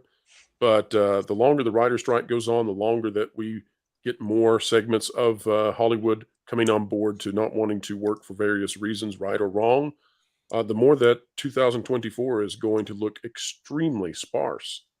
And you're going to see a change in the cadence of content for sure. You've already seen Disney reshuffle their approach to how they're going to go to 2024. You're going to see other studios joining, and that may be just the beginning as these companies decide, well, we're going to have 3 weeks straight of the same stuff before we release again because we just don't have the pipeline to produce what we need to fill out these screens.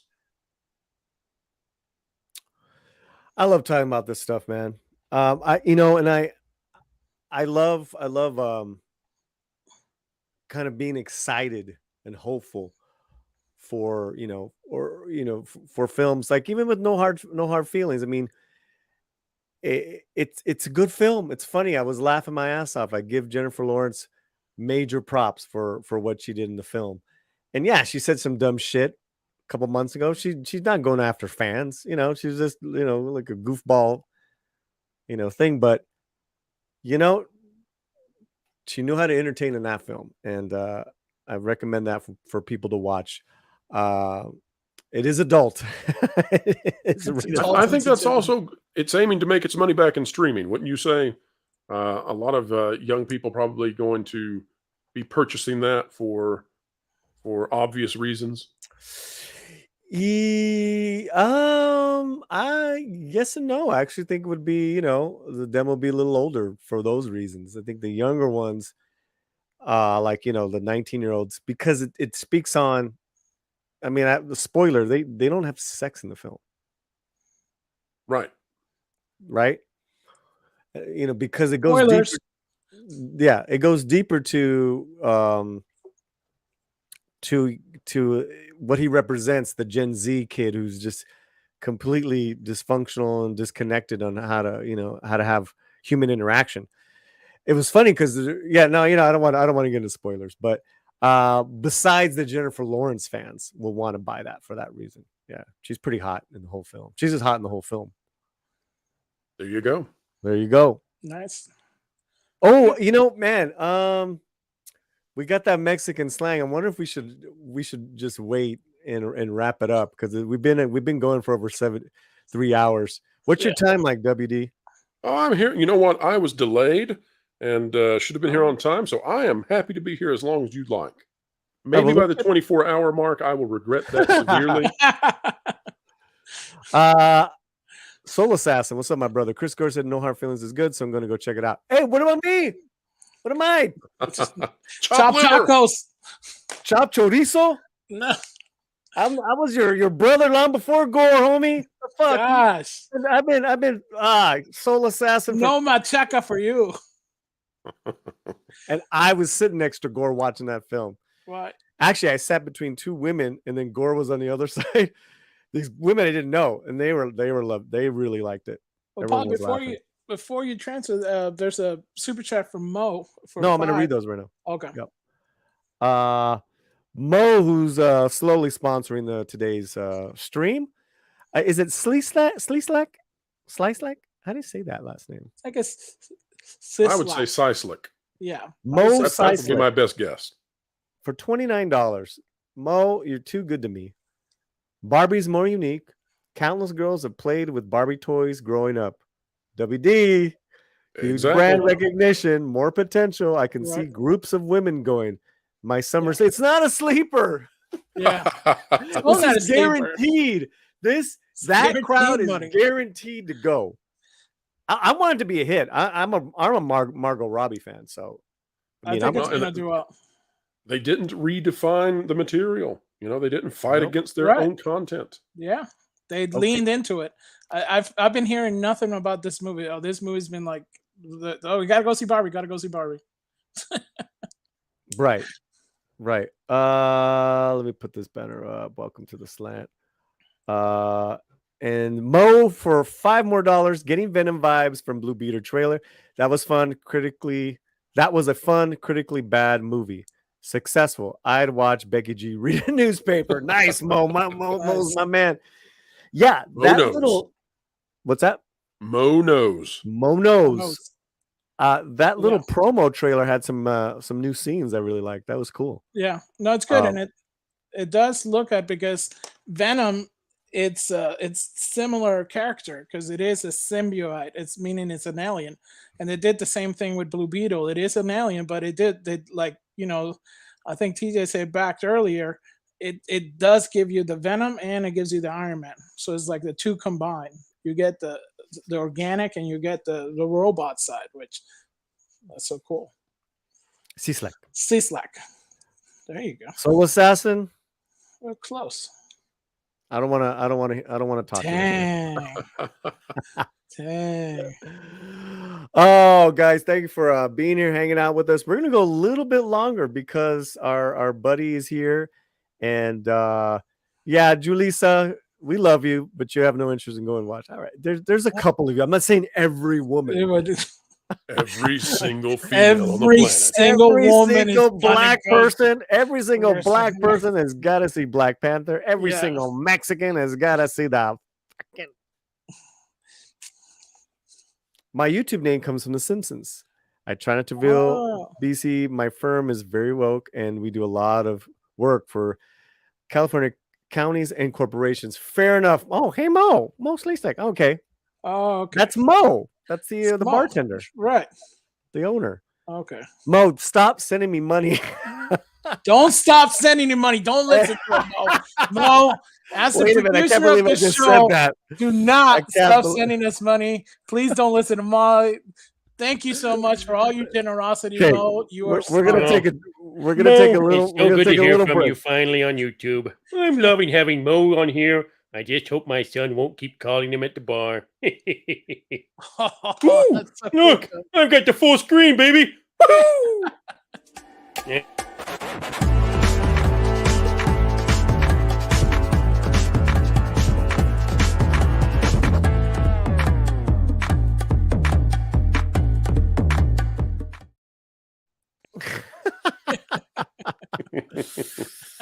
Oh man. Okay, we have some let's have a little fun here. You know the actors Michael Pena and Eva Longoria. I've heard of them. Okay. You once you see them, well, Eva directed Flaming Hot, and Michael Pena you've seen in a lot of stuff. They did a video a little while ago, and I think it'd be fun for us to listen to it, and then maybe do see if Wdwpro has what it takes. I can't really tell he's going to do good in this one, Fletcher. I think he's going to do real well. Yeah. Yeah. Okay, ready? I'm ready. Okay, here we go. Let's play it. Neta. Neta, mano. Neta. Ay, no mames, güey. Neta. Oh, no manches. Neta means like, really? Seriously? No manches. Get out of here. No manches is, there's a lot of different definitions. It's like, get out of here almost. Get out of here. Shut up. No, really? Shut up. Órale. All right. WD, let me hear your no manches. No manches. Nice. Very professional. Nice. Now you recognize Michael Pena? Absolutely, yes. And the former, well, Eva Longoria, she used to be on the Spurs sideline for a long time before she was no more with one young Tony Parker. That's right. No manches, wait. She's no longer with Tony Parker. No manches. No manches. Okay, here we go. What's the next one? Okay, I think the Aguas. next one. No, it's Orale. Hold on. Get out of here. Get Shut out up. of here. Shut up. Shut up. No, really? Shut up. Orale. I don't even know. Awesome. Yeah. Yeah. Orale. Or like, yep. He's like, yeah, you're going to be there tomorrow? Orale. Yeah. I love that. WD. Orale. That's very good. Close enough to por supuesto. Yes. Not bad. Not bad. Not bad. Fletcher. Nice. Very, very professional.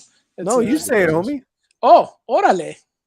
Orale. Come on, that's 101. First time. I find myself saying that more and more, and particularly when I'm in conversations. Yeah. Texting or video or talking to someone on the phone. Orale.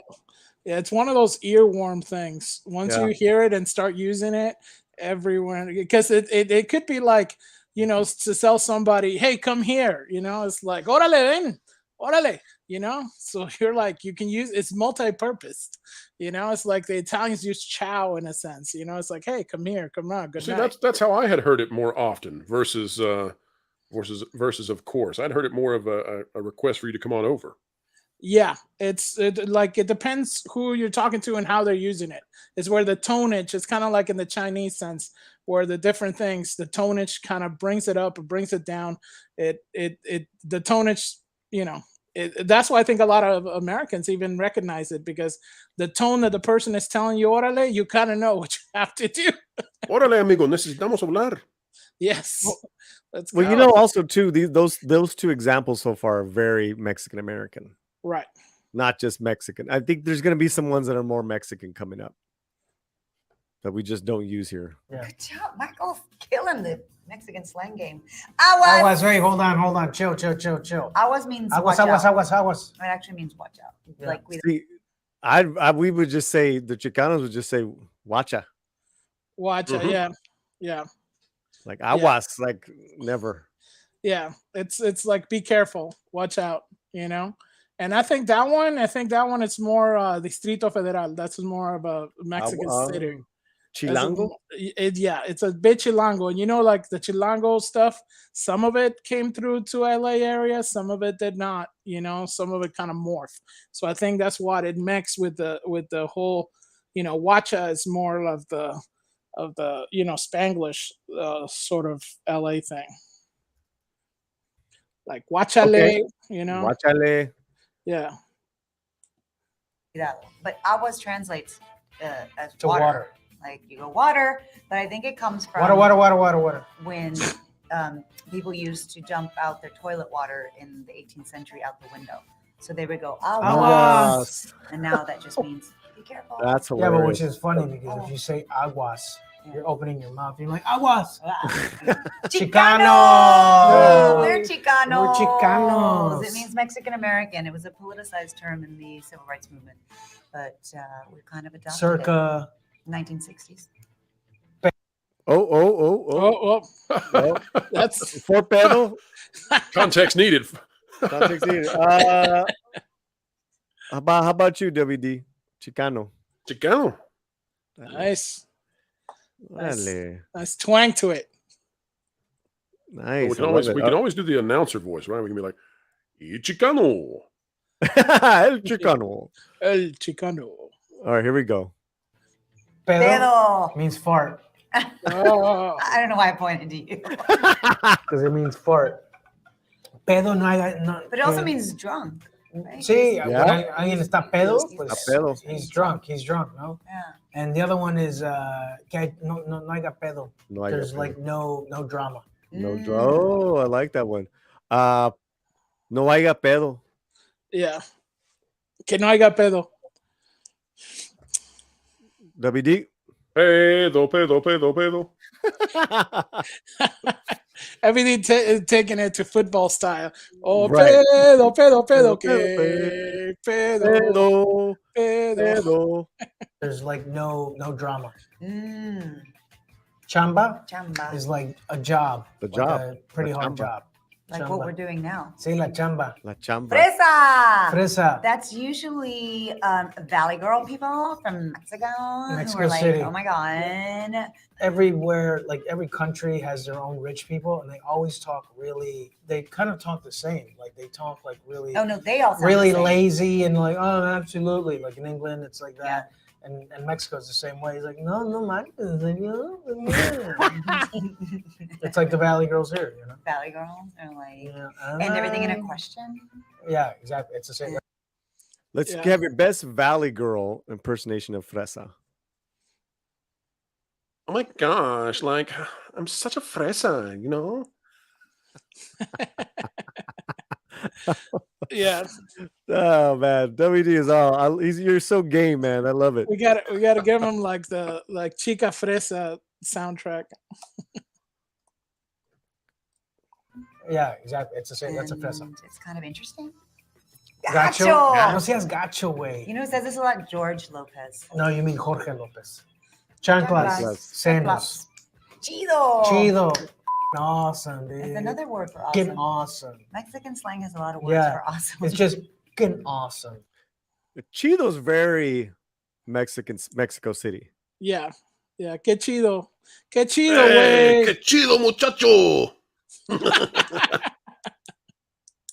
Yeah. It's very Chido. very used. Yeah. Yeah. I would say chido is the Brazilian legal, you know? They say legal all the time. Yeah, legal. Legal. Tudo legal. Yeah. Tudo legal. And yeah, and there's chido is like chido way. You know. I agree with you, Lisa. I love this word. Yeah, I love the word chido. Yeah, chido is a great word. Chido's a great word. Chido. Naco. Somebody who's drunk that wants to say there's a narco, but he's like, naco. So naco is for somebody who's like tacky and like, that's real naco. Wow. Cholo. Hey Doc, I'm going to the house real quick. I'm gonna go buy my Hyna and I'm gonna go get a Paulie. Hyna. I was a chola growing up. I had the real thin eyebrows. I grew up in Texas. There was cholos. For real? Yeah, but I think they were made famous by East LA.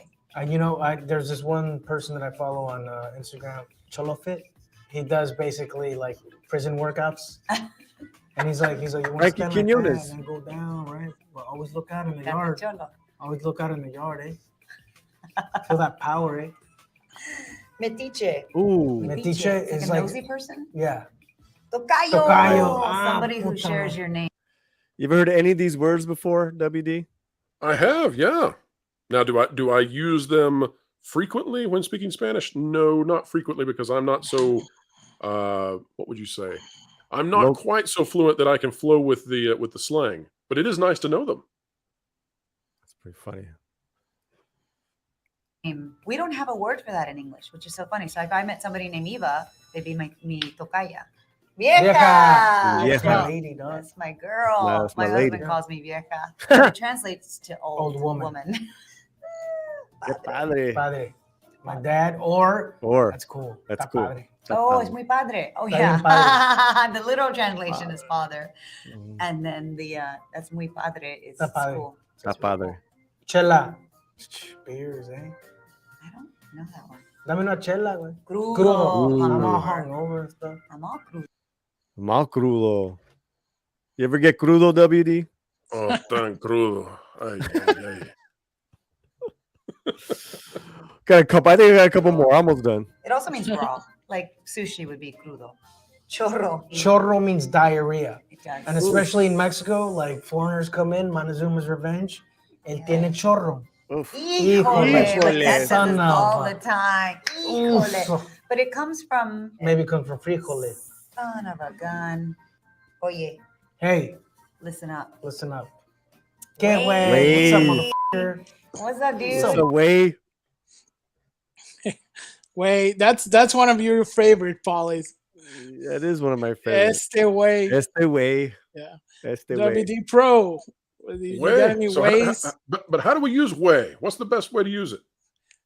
I think Paulie does that all the time. He goes este way. We're like this fool. This fucking guy, right? Yeah, yeah. Okay, here we go. Hey, hold on. Here we go. Hold on, WD. Fletcher. Órale. Wdwpro is gonna be late.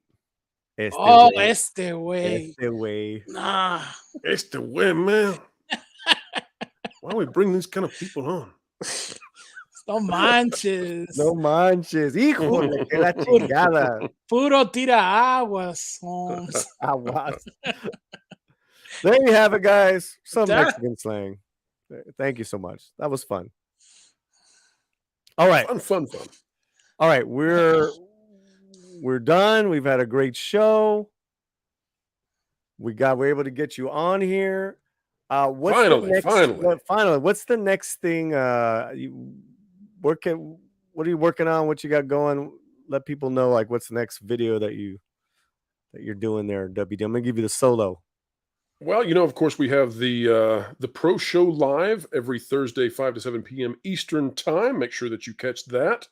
And we are covering all this week the situation with Indiana Jones and the Dial of Destiny. Particularly, we are looking at a video coming out soon about James Mangold willing to throw John Williams under the bus in order to try to hide the fact that they were reshooting the ending. Not many people are going to be happy about that, considering that John Williams is 90 years old. And it seems to me that Mr. Mangold was suggesting that Mr. Williams could not remember at his age what was going on, a slight which should not be easily forgiven. So that's coming up, as well as coverage, we hope, very soon of Mission Impossible Dead Reckoning as it comes out. And we hope that will be very, very positive for the box office. It needs it. Este way, pinche James Mangold. Pinche James Mangold, man, that guy. No manches, man. No manches. Puras mentiras, man. Puras mentiras. Puro narco, man. Puro Híjole. Indiana Jones. Híjole, no me cae. That's funny. But guys, I really appreciate you having me on. It was a joy. I hate that I was late. Maybe next time I will actually be on time instead of pro time. Send me what you need to send me, and I'll be there right after this. Sounds excellent. I think you and I may actually be discussing the John Williams situation. So, folks, check that video out coming out tomorrow. I might be on a video. There you go. Ooh. WD's been great having you on first time. Thank Muchísimas you. gracias. De nada. We'll see you soon. Adios. Hey, guys. Woo, what a show, man. Wow. We've been going nonstop. Yeah. No manches, Paulie. No manches. They had a core group here. You guys have been fantastic. Who's ever stuck it out. Let me just announce really quickly what's going on this week. What to watch this week. In theaters, I recommend No Hard Feelings, Spider-Verse. Streaming, Marigold, The Matador. Highly recommend that movie. All right. Now, what's happening here on the Slant this week? Tomorrow, I'm going to go see Mission Impossible. Early reactions. Thursday, we got Octavio Rodriguez from the Spider-Verse. Here's some of his work. We got an exclusive interview with him coming up. So look out for that. And then next week, we're going to have Doomcock coming on the show. And, anyone that's new to the channel, thank you guys so much. Tell a friend. We're on that road to 10K, and we're going to get there. Pues órale. Fletcher, what do you got, Fletcher? Oh, no, I want to thank everybody that joined us in the chat. I'm going to be in Netters Network this Thursday. Yeah, I heard. Yeah, it's going to be fun. Check you out. Olina, yeah, check you out. Check you out, homie. Oh, ya sabes, güey. Ya sabes, güey. Órale. It's funny everybody throwing this stuff. Neta, güey. And then there's those guys like they use the same fucking word for neta, güey. Yeah, Sí, neta, sí, güey. güey. Neta, güey. No, it's la neta, güey. Ya sabes, güey. La neta, güey. Sí, güey. No, güey. Yeah, güey. It's like everything's güey and neta. You know? Everything. You can have a whole conversation in neta and güey. That is like funny. It's like doing Shakespeare with neta and güey. You know? Oh my god, that's hilarious. It man. was like if you guys are new members to the channel, please subscribe. Well, you already met they're members to the channel. Oh, yeah. You will see your name. I'll put your name on this. Also, too, members, get your questions in for Octavio right away on the community tab. It's up there. Thank Olaf. Thank you, Olaf. Another red shirt. Another red shirt. Klobby. Yeah. For helping mod today. You guys are the best. Let's thank our friends. HM, hasta luego. Echo 3. Echo 3, great stream, Paulie. Have a nice day. Christopher Dominguez, no manches, boss. No manches, No way. manches. Julissa, another great, thank you. Another great stream, Slantinos. Thank you. No mames, no mames. Yes, help us out. Tell a friend, guys. Yeah. Subscribe and subscribe again. Yep. Oh, you got a PayPal link there. You got all kinds of stuff. I mean, what a great show that we had put together for you guys. We'll take some of this and clip it, and we'll have some fun with it. Right. All right. Oh, don't forget to tell people we're here every Monday, sons. Every Monday. Every Monday. All right. Be well, everybody. All right.